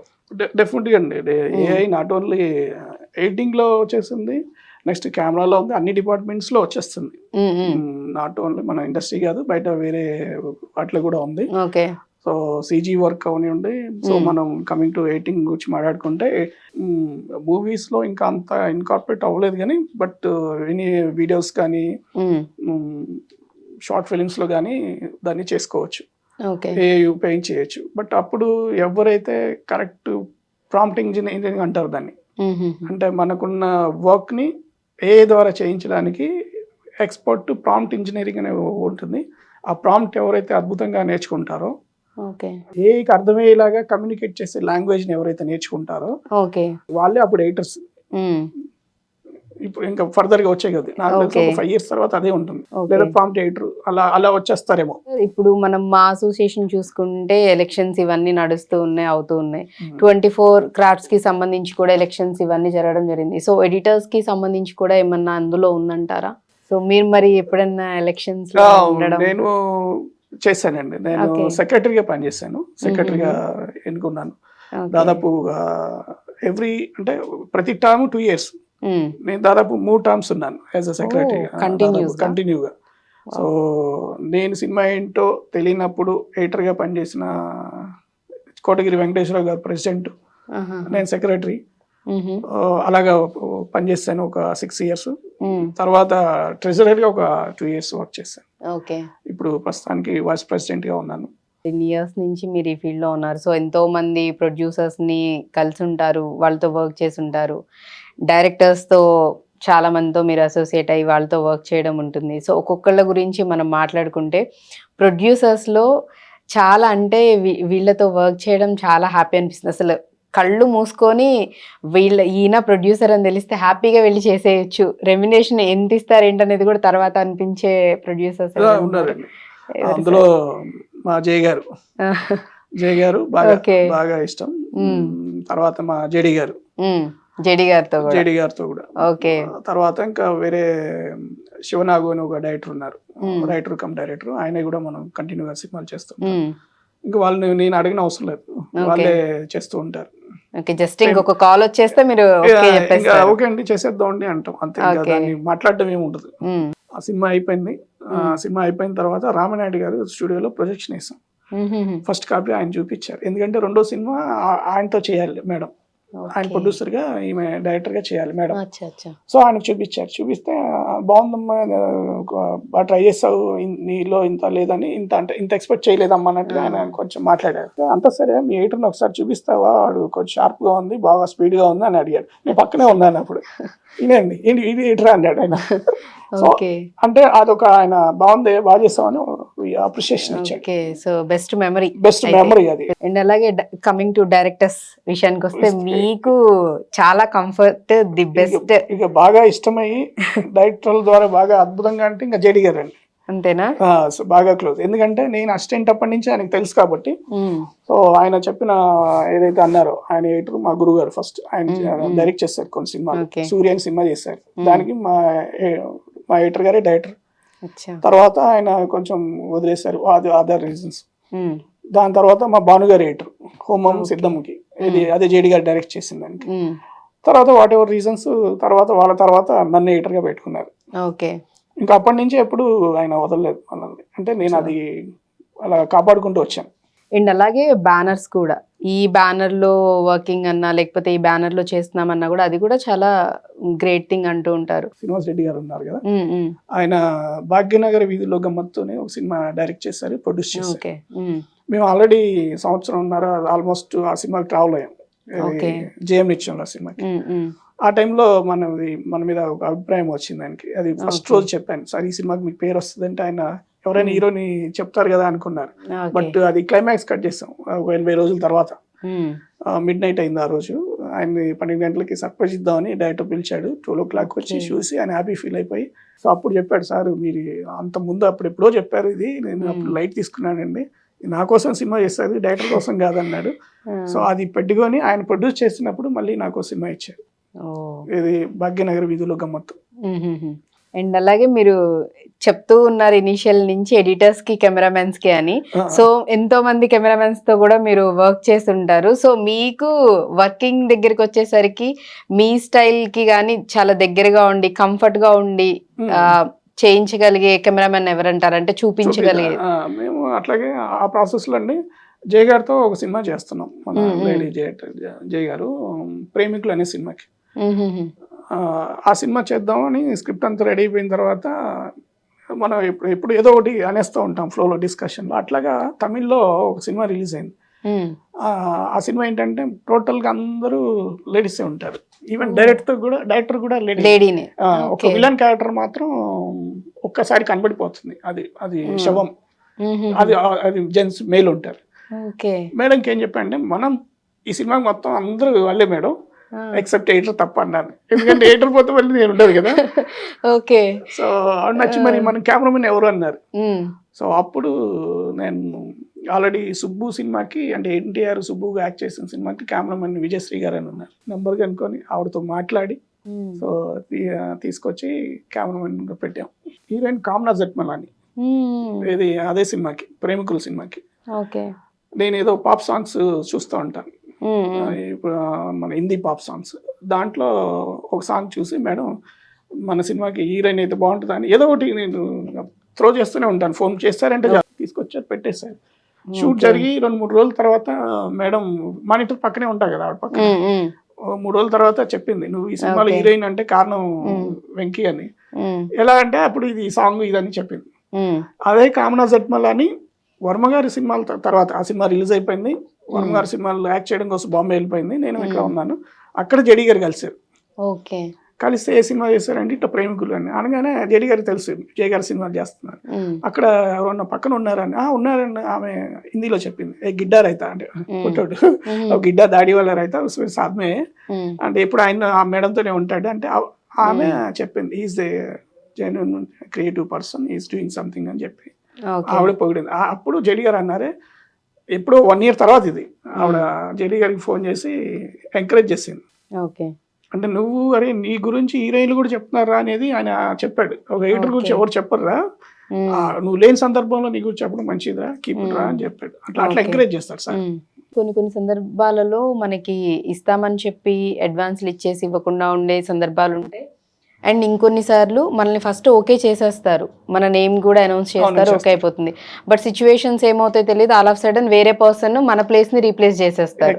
సో అలాంటి ఏమైనా జరిగాయా? ఒక సినిమా పేరు వద్దులండి, హీరో రాజా గారు, వాళ్ళ పేర్లు చెప్తాను తర్వాత. ఉపేంద్ర గారు హీరో, ఒక పెద్ద సినిమా. ఆ డైరెక్టర్ అతను ఫస్ట్ టైం అంటే 2వ సినిమా అతను, ఆ డైరెక్టర్ కి ఈ కాంబినేషన్ లో 2వ సినిమా.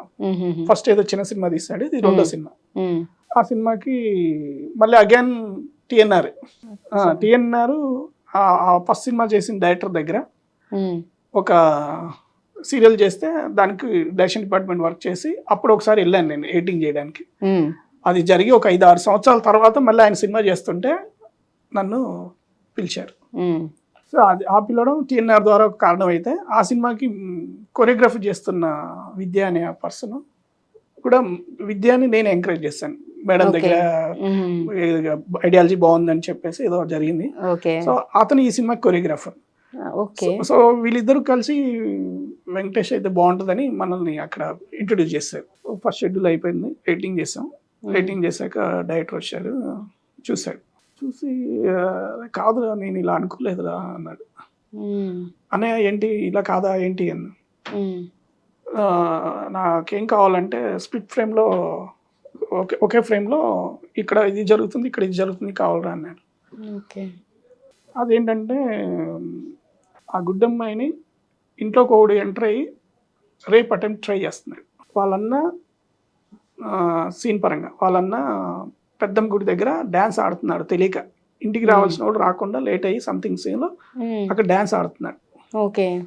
సో ఇంటర్ కట్ లో ఇది అది చూపిస్తుంటే అయ్యో పాపం వాడేమో అమాయకంగా ఆడుకుంటున్నాడు, ఇక్కడేమో అమ్మాయి సిచ్యువేషన్ అనేది అది కొంచెం సేపు ఇది కొంచెం సేపు అది ఇది ఇలాగా ఎడిట్ చేసి పెట్టాం. పెడితే అది కామన్ ఏంటి అలా పెడితే ఏంటంటే అయ్యో పాపం అనిపిస్తూ ఉంటది, అరే రారా మానేసి రారా ఇక్కడ అనిపిస్తుంది.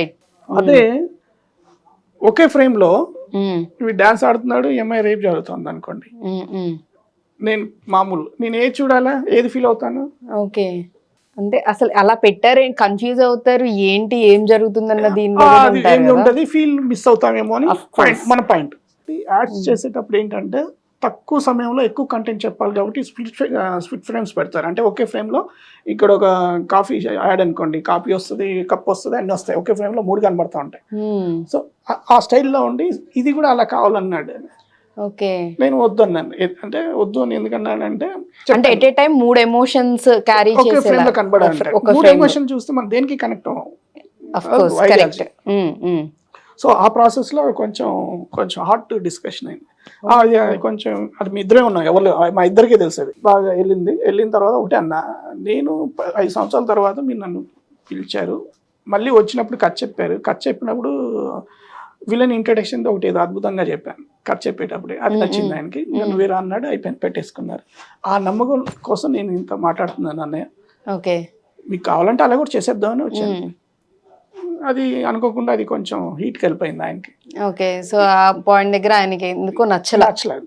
సో ప్రొడ్యూసర్ ఒక ఆయన ఫోన్ చేశారు ఆ సినిమాకి, అప్పటికి మనకి 50,000 అడ్వాన్స్ ఇచ్చారు. ఫోన్ చేసి, సారు డైరెక్టర్ గారు ఫోన్ చేసినప్పుడు రమ్మన్నారండి మిమ్మల్ని అన్నాడు. నాకు అర్థమైందిలేండి, నేను ఫోన్ చేసినప్పుడు వస్తానండి, అడ్వాన్స్ పంపిస్తానండి, కాకపోతే ఒక 20,000 ఖర్చు అయినాయండి అని చెప్పాను. లేదు మిమ్మల్ని డబ్బులు అడగలేదండి అన్నాను. ఆ ప్రొడ్యూసర్ ఇప్పుడు one of the top most producer, ఆ సినిమా ప్రొడ్యూసర్.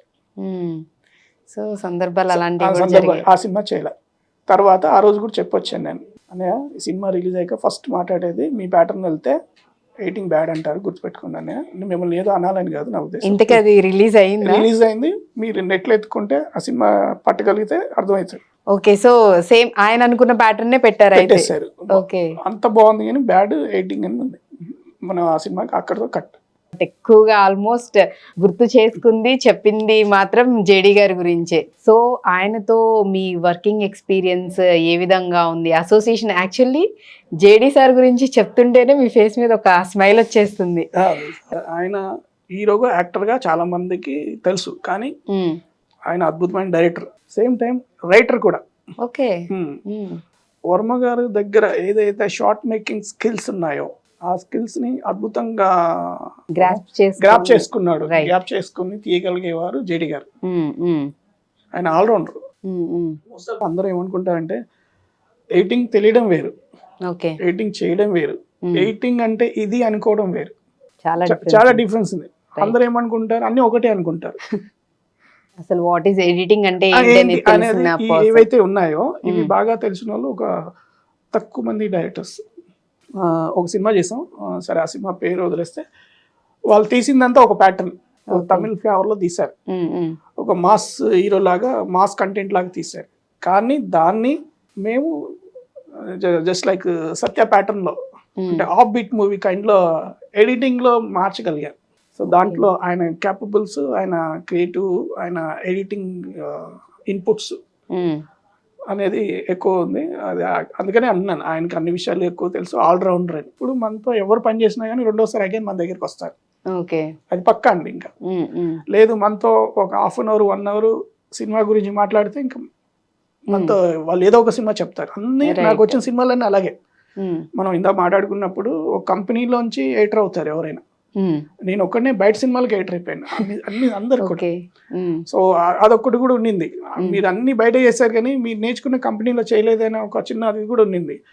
దాన్ని జేడి గారు పోగొట్టారు ఆయన సినిమాలు ఇచ్చి. కమింగ్ టు మూవీస్ విషయానికి వస్తే, మూవీస్ లో కూడా డిఫరెంట్ జానర్స్ ఉంటాయి. హారర్ ఉంటాయి, ఫ్యామిలీ ఓరియంటెడ్ ఉంటాయి, లేకపోతే అడల్ట్ మూవీస్ ఉంటాయి. సో డిఫరెంట్ ఉంటాయి. ఎక్కువ ఏ టైప్ ఆఫ్ మూవీ ఎడిటింగ్ చేయడానికి కొంచెం ఎక్కువ టైం పట్టడం కానీ, నార్మల్గానే మనం చాలా శ్రద్ధ పెట్టి దానికి సంబంధించి తీస్తూ ఉంటాం, ఇంకా ఎక్కువ జాగ్రత్త తీసుకొని చేయాలనిపించేది ఏ జోనర్ అంటారు? డెఫినెట్లీ థ్రిల్లర్ అండి. థ్రిల్లర్ ఎందుకు క్రిటికల్ అంటే, ఇప్పుడు ఒక అమ్మాయి ఇంట్లో భయపడుతూ ఉంది, ఎంతసేపు చూపించాలి, 10 నిమిషాలు చూపించాలా, 3 నిమిషాలు చూపించాలా అనేది డైరెక్టర్ కూడా కన్ఫ్యూషన్ ఉంటుంది. తీసుకొస్తాడు 10 నిమిషాలు తీస్తాడు, భయపడేది నుంచి భయపడేది అట్లా. కానీ ఇక్కడ 10 నిమిషాలు ఉంటే మరి తర్వాత ఆగిపోవడం అంటారు, కథ ఆగిపోతుంది. ఓకే, సో ఆ భయపడింది 10 మినిట్స్ చూపించేస్తే, సో అది 10 నిమిషాలు ఉండాలా 3 నిమిషాలు ఉండాలా అనేది ఒక డైలమాలో పడిపోతారు.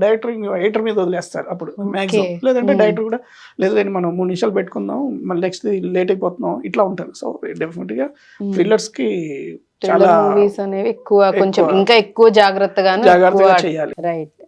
అండ్ ఇంకొకటి సార్, అంటే ఇది నాకు ఎప్పటి నుంచో తెలుసుకోవాలని ఉంది. మామూలుగా చూసుకున్నట్లయితే ఒక మూవీ 1.5 అవర్ మూవీ, లేకపోతే 2 అవర్స్ మూవీ, 2.5 అవర్స్ మూవీ, ఇంత రష్ ఉంది, లేకపోతే ఇన్ని అవర్స్ ఉందనేసి చెప్తూ ఉంటారు. అగైన్ ఇదంతా దేన్ని బేస్ చేసుకొని ఉంటుంది, దేని మీద డిపెండ్ అయి ఉంటుంది? లైక్ స్టోరీ మీద బేస్ అయి ఉంటుందా, లేకపోతే మొత్తం టెక్నికాలిటీస్ ఇవన్నీ ఇంక్లూడ్ అయి ఉన్నదాన్ని బట్టి ఉంటుందా, బ్యాక్గ్రౌండ్ స్కోర్ ఇలా ప్రతి డిఫరెంట్ జానర్స్ ఉన్నాయి కదా, వీటిని బేస్ చేసుకొని ఉంటుందా, లేకపోతే ఎడిటింగ్ వర్క్ ని బేస్ చేసుకొని కూడా ఎంత కట్ చేసాం, మనకి రా ఫుటేజ్ ఎంత వచ్చింది, సో దాన్ని ఎంతవరకు మనం ఎగ్జిక్యూట్ చేయొచ్చు స్టోరీని బట్టి అనేది చూసుకొని మీరు ఇన్ని అవర్స్ కనే దాన్ని కుదించడం ఉంటుంది? ఎగ్జాక్ట్లీ.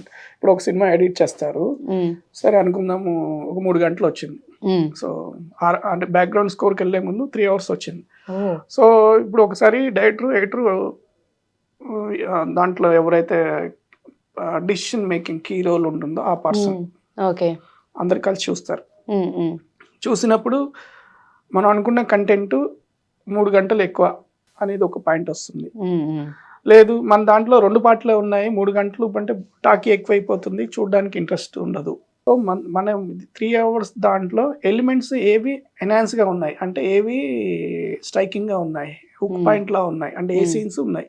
సో 10 నిమిషాలు చూసిన తర్వాత మళ్ళీ చూడకుండా మనం స్కిప్ చేయకుండా చూడడానికి ఉన్నాయా లేదా, సో ఆ ప్యాటర్న్లో ఆలోచించుకొని ట్రిమ్ చేస్తారు. లైక్ ఇప్పుడు 4 సాంగ్లు ఉన్నాయి, సో ఎవ్రీ 20 minutes ఒక సాంగ్ వస్తుంది, ఓకే అలా ఓకే పర్లేదు, ఈ సాంగ్స్ వల్ల మనకి ఇబ్బంది లేదు. లేదు ఈ ఫ్లోలో వస్తూ ఉంది, ఎమోషన్ క్యారీ అవుతుంటే సడన్ గా సాంగ్ వచ్చింది, మళ్ళీ సీన్ వస్తుంది, సో ఈ సాంగ్ వద్దు తీసేద్దాం.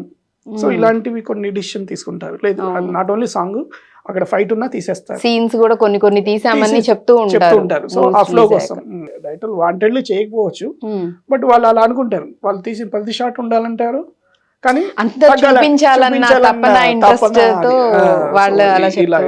ఇప్పుడు అందుకనే ఇప్పుడు వచ్చే సినిమాలు ఏం చేస్తున్నారు, ఫుటేజ్ ఉన్నా పర్లేదు, సీన్ ఫీల్ మిస్ అవ్వకుండా చూస్తున్నారు. ఒకవేళ అసలు ఏం కట్ చేయొద్దంటే పార్ట్ 1 పార్ట్ 2, సో ఇప్పుడు ఇది ట్రెండ్ నడుస్తుంది. సో అది ఒక వర్షన్ కూడా. అండ్ అలాగే సార్, అంటే ప్రతి ఒక్క ఎడిటర్ కూడా డైరెక్టర్ పాయింట్ ఆఫ్ వ్యూని, డైరెక్టర్ ఏమనుకుంటున్నాడు, ఆయన విజన్ ఏ విధంగా ఉందనే చూసుకొని దాన్ని బట్టే ఎడిటింగ్ చేయడం అనేది ఉంటుంది. సో యాజ్ ఎడిటర్ గా మీరు కూడా అలానే ఎన్నో మూవీస్ ఎడిట్ చేసుకుంటూ రావడం జరిగింది. బట్ మీకు ఎప్పుడు డైరెక్టర్ అవ్వాలని అనిపించలేదా? డైరెక్టర్ అవ్వాలని ఉంటుందండి, బట్ ఇక్కడ మెయిన్ ఫ్యాక్టర్ ఏంటంటే డైరెక్టర్ అవ్వాలనుకున్న ప్రతి ఒక్కరు ఒక ఐడియాలజీ ఉంటుంది, ఒక జానర్ ఉంటుంది. ఇప్పుడు నేను ఎగ్జాంపుల్ ఒక అద్భుతమైన థ్రిల్లర్ తీయగలను అని నా మనసులో ఉండింది. ఎగ్జాంపుల్ నేను ఆ కంటెంట్ బాగా రాస్తాను అని ఉంది, కానీ థ్రిల్లర్ తీసే ప్రొడ్యూసర్ ఎవరు? ఎగ్జాంపుల్ నేనే అనుకుంటే, సో లేదు యాక్షన్ సినిమా తీస్తాను, సో ఇతను యాక్షన్ సినిమా తీస్తాడు అని నేను చెప్పే కథని నచ్చి సినిమా తీసే పర్సన్ నాకు దొరికే వరకు నేను డైరెక్టర్ అవ్వలేదు. నేను in the sense any person తనకున్న ఐడియాని నచ్చే పర్సన్ని మీట్ అవ్వగలగాలి. అతను 1 year లో కలుస్తాడు ఆ పర్సన్ని, ఆ ప్రొడ్యూసర్ని, ఆ బ్యానర్ని, 1 year లో డైరెక్టర్ అయిపోతాడు. ఒక 7 months 8 months బ్యాక్ సారీ ఒకరు ఒక వెబ్ సిరీస్ తీశారు. ఆ వెబ్ సిరీస్ని ఎడిట్ కోసం మన దగ్గర తీసుకొచ్చారు. తీసుకొస్తే ఇది చూసి ఎంత ఖర్చు పెట్టారంటే 11 lakhs ఖర్చు పెట్టాం, ఇంకెంత ఖర్చు అవుతుందంటే ఇంకో 15 అవుద్దండి అన్నారు. మన దగ్గర తీసుకొచ్చిన పర్సన్ జెన్యున్గా చెప్పండి, పాపం అతను ఏదో ఫ్యాషన్తో చేస్తున్నాడు, వర్కౌట్ అవుద్దా లేదా అని అడిగాడు.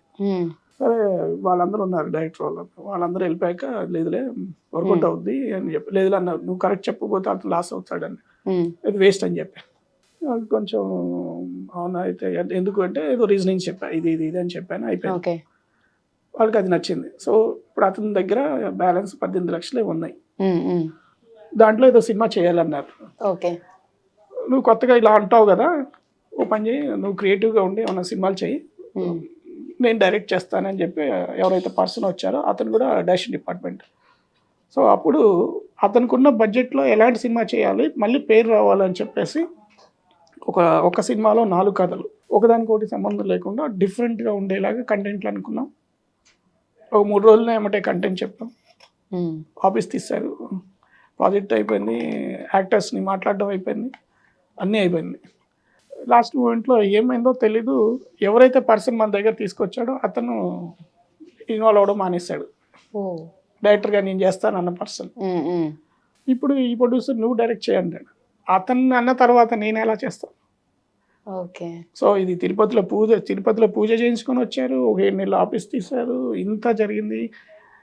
ఒక కథలో ఆత్యవము ఉన్నారు, ఒక కథలో ఎస్తర్ ఉన్నారు, ఒక కథలో కల్పలత గారు ఉన్నారు. వీళ్ళందరినీ వితౌట్ ఎనీ చెప్పకుండా ఫోన్లోనే కథ చెప్పేసి వాళ్ళ క్యారెక్టర్స్ చెప్పి మనం ఒప్పించి పేమెంట్ మాట్లాడి అడ్వాన్స్ దగ్గర ఇంకా లాస్ట్లో పాస్ అయిపోయింది. అడ్వాన్స్ ఇచ్చే మూమెంట్ లో మళ్ళీ మళ్ళీ ఆగిపోవడం జరిగిపోయింది. ఫ్యూచర్ లో మిమ్మల్ని ఒక డైరెక్టర్ గా అండ్ అలాగే ప్రొడ్యూసింగ్ చేయాలన్న ఆలోచన కూడా ఉందంటున్నారు కాబట్టి మేబీ ఆ రెండు అవకాశాలు మీకు ఖచ్చితంగా రావాలని కోరుకుంటున్నాను. And present coming to present days లో ఇప్పుడు చూసుకున్నట్లయితే కనుక సార్, ల్యాప్టాప్ ఉన్న ప్రతి ఒక్కళ్ళు కూడా ఎడిటర్ అన్న ఫీలింగ్ లోకి వెళ్ళిపోతున్నారు. అంటే లిటిల్ బిట్ ఎంతో కొంత తెలిసిండో లేకపోతే అసలు ఏం లేకపోయినా నా దగ్గర ల్యాప్టాప్ ఉంది కదా, ఎడిటింగ్ కదా, ఇట్లా చేసేయచ్చు అన్న ప్రాసెస్ లో ఉన్న జనాలు కూడా లేకపోలేదు. దీనికి మీరేం చెప్తారు? అదే అండి, ఇప్పుడు ఏమవుతుందంటే డిజిటల్ వచ్చేసిన తర్వాత అంతా ఓపెన్ అయిపోవడం వల్ల ఒక 10 షాట్లు కట్ అండ్ పేస్ట్ చేసి, అంటే ఒకదాని తర్వాత ఒకటి యాడ్ చేస్తే ఎడిటింగ్ అనుకునే దశ వచ్చేసింది. సో 10 షాట్లు మామూలుగా ఇప్పుడు ఒక ఎక్స్పీరియన్స్ ఎడిటర్ కానీ ఒక ఫ్యాషనేటెడ్ కానీ ఒక 10 షాట్లని 2-3 సార్లు చూస్తారు. ఆ 10 షాట్ని చూడడానికి మనకి ఎంత టైం పడుతుంది? 20 నిమిషాలు పడుతుంది. 20 నిమిషాలు చూసాక మళ్ళీ ఒకసారి చూస్తాం, నేను 2 times చూస్తాను. ఓకే, ఒక ప్రాపర్ గా వర్క్ తెలిసిన ఎడిటర్ ప్రాపర్ గా.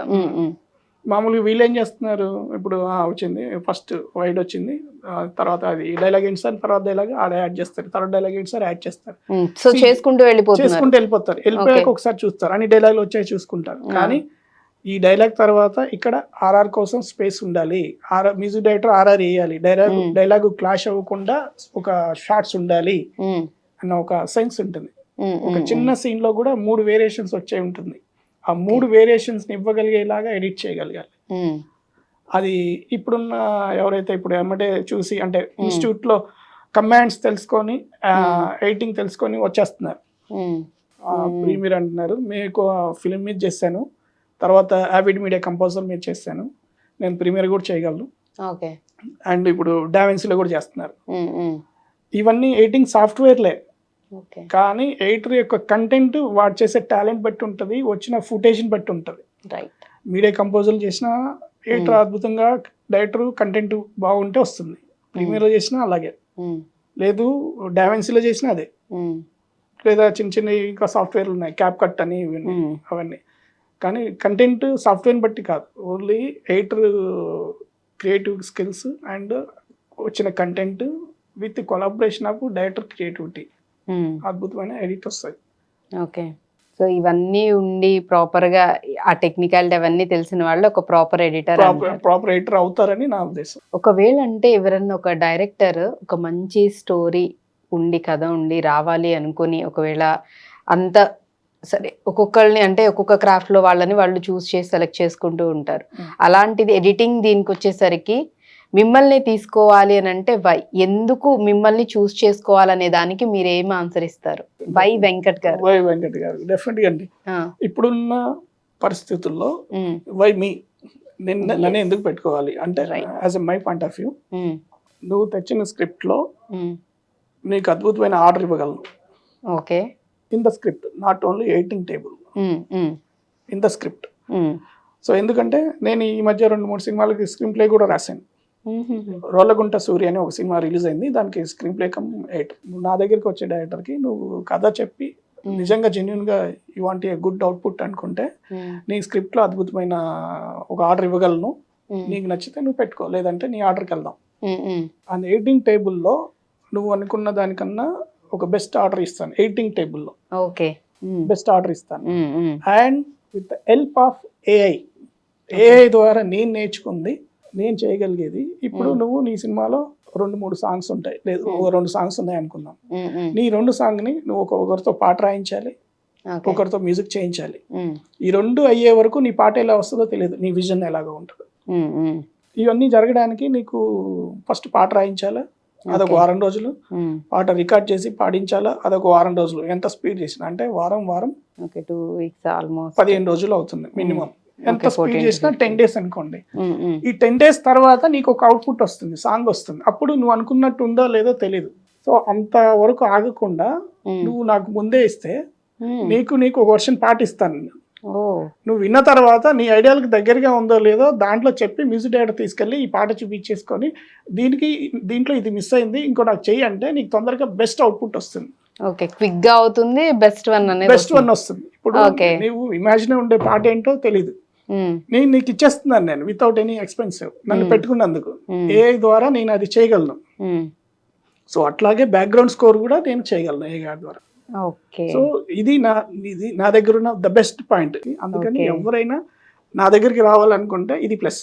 ఓకే, సో నేనైతే ది బెస్ట్ అవుట్పుట్ ఇస్తాను. సో మీరే డైరెక్టర్స్ కి ఒక ఛాలెంజ్ విసురుతున్నారు. సో ఎవరైనా మీరు స్టోరీ తీసుకొని నా దగ్గరికి వస్తే నా నుంచి అయితే ఇంత బెస్ట్ అనేది మీరు ఎక్స్పెక్ట్ చేయొచ్చు. 110% ఇలాంటివి నాకు ప్లస్ ఎడిటింగ్ తో పాటు ఇది ఇవ్వగలను అని చెప్తున్నాను. సో ఆ రకంగా అయితే మిమ్మల్ని హ్యాపీగా చూస్ చేసుకోవచ్చు అని చెప్తున్నాను. 100కి 200% షూట్ చేసుకోవచ్చు. సో మరి వెంకట్ గారు ప్రెసెంట్ ఏమన్నా ప్రాజెక్ట్ చేస్తున్నారా? కమింగ్ అప్ కానీ ఏమన్నా ఉన్నాయా? జరుగుతున్నాయండి. ఇప్పుడు సానాయాద్ రెడ్డి గారి దగ్గర రైటర్ కమ్ కోడైటర్ గా ఉన్న పరమేశ్ అనే పర్సన్ డైరెక్ట్ చేస్తున్నాడు. ఒక మెచ్యూరిటీ లవ్ స్టోరీ అది. అది బాగుంది. ఐ హేట్ మ్యారేజ్ సినిమా పేరు. కెమెరామెన్ సి విజయ్ కుమార్ గారు ఫిదా అని చేశారు కదా. సో మంచి ప్రాజెక్ట్ అది జరుగుతుంది. దాంతోపాటు మన తైదల బాపు అని ఎస్టాబ్లిష్డ్ ఫేమస్ రైటర్ ఉన్నారు. ఆయన ఒక సినిమా ప్రొడ్యూస్ చేస్తున్నాడు సంపూర్ణేస్తో. 5.5 అబోవ్ ఎక్కువ ఖర్చు పెట్టారు. అది ఇంకా బయటికి న్యూస్ లేదు. దాని మీద సిజీ వర్క్ జరుగుతుంది. ఆ సినిమా వస్తే బ్లాక్ బస్ట్ అవుతుంది. ఇంకా మా క్రియేటివ్ సైడ్ కొన్ని డిస్కషన్స్ జరుగుతుంది. క్రియేటివ్ సైడ్ అదర్స్ లైక్ ఇందాక చెప్పినట్టు ప్రాజెక్టులు సెట్ చేసే ప్రాసెస్, కథ ఇవ్వడం కానీ ఇది కానీ. నిన్న అజయ్ శాంతి గారితో ఒక స్క్రిప్ట్ విషయంలో మాట్లాడాం ఈటీవీ కథాసుధా కోసం. బట్ మన ఇంటెన్షన్ ఏంటంటే ఒక కథ నచ్చిందంటే మనం ఒక డైరెక్టర్ని పెట్టేసి మనం క్రియేటివ్గా ఉండి చేసే ఉద్దేశం ఇలాంటివి. సో రకరకాల థాట్స్ వెళ్తూ ఉంటాయి. అలాగే వెంకట్ గారు అంటే ఇప్పుడు ఎవరైనా ఈ ఫీల్డ్లోకి వద్దాం అనుకునే వాళ్ళకి, ఎస్పెషల్లీ ఎడిటింగ్ దీనిలోకి ఈ జోనర్లోకి రావాలనుకునే వాళ్ళకి మీరేం సజెస్ట్ చేస్తారు యాజ్ ఎ సీనియర్గా? ఎడిటింగ్ అంటే ఇందాక ఇప్పుడు మా ఫ్లోలో అనుకున్నాం. ఎడిటింగ్ తెలియడం వేరు, ఎడిటింగ్ అనుకోవడం వేరు, ఎడిటింగ్ చేయడం వేరు. రైట్. ఈ మూడు ఒకటే అనుకొని రావద్దండి.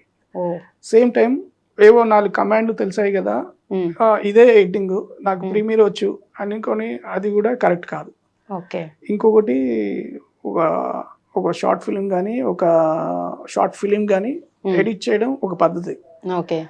దానికి చూసే ఆడియన్స్ ఫ్రీ కాబట్టి మీకు అక్కడ ఏమి రిగ్రెట్స్ కానీ ఇంకేమి కానీ ఉండవు. ఇక్కడ ఫిలిం మీదకి వచ్చేసరికల్లా అన్ని క్రాఫ్ట్లు లింక్ అయి ఉంటాయి కాబట్టి there are so much hard work ఉంటుంది, క్రియేటివ్ డిఫరెన్సెస్ ఉంటాయి. అవన్నీ ఫేస్ చేస్తూ ఫాలో అయిపోయి పేషెన్స్గా ఉంచు కన్సిస్టెన్సీగా పని చేయగలిగే కెపాసిటీ, పేషెన్స్ ఉంటేనే ఇక్కడికి రండి అనేది నేను చెప్తాను. ఫిల్మ్ మేకర్గా రావాలనుకునే వాళ్ళకి మనం ఇచ్చేసాయి. రైట్. సో షార్ట్ ఫిలిమ్స్ కి వేరేలా ఉంటుంది, పెద్ద ఫిలిమ్స్ కి వచ్చేసరికి డిఫరెంట్ గా ఉంటుంది కాబట్టి సో మెంటల్లీ ఫిక్స్ అయిపోయి వస్తే బాగుంటుంది. రైట్. సో ఖచ్చితంగా ఒకవేళ ఈ ఫీల్డ్ లోకి రావాలనుకునే వాళ్ళు సార్ చెప్పినట్లుగా ఖచ్చితంగా ఇవన్నీ దృష్టిలో పెట్టుకొని దాన్ని బేస్ చేసుకొని మీరు ఇక్కడ అంటే అడ్జస్ట్ అవ్వగలరు, ఇలా చేసుకోగలమనే థాట్ ఉంటే ఖచ్చితంగా రండి. ఆల్వేస్ వెల్కమ్ అని చెప్తున్నారు. But anyways thank you so much Venkat గారు. అసలు మాట్లాడుతుంటే టైం అనేదే తెలియలేదు, చాలా థింగ్స్ మనం మాట్లాడుకుంటూ వచ్చాం. But anyways nice talking to you. ఫ్యూచర్లో మంచిగా మీరు ఏదైతే కోరుకున్నారో డైరెక్షన్ చేయాలని మనస్ఫూర్తిగా కోరుకుంటూ ఇంకా మంచి మంచి ప్రాజెక్ట్స్కి మీరు వర్క్ చేయాలని కోరుకుంటూ thank you so much. Thank you అండి.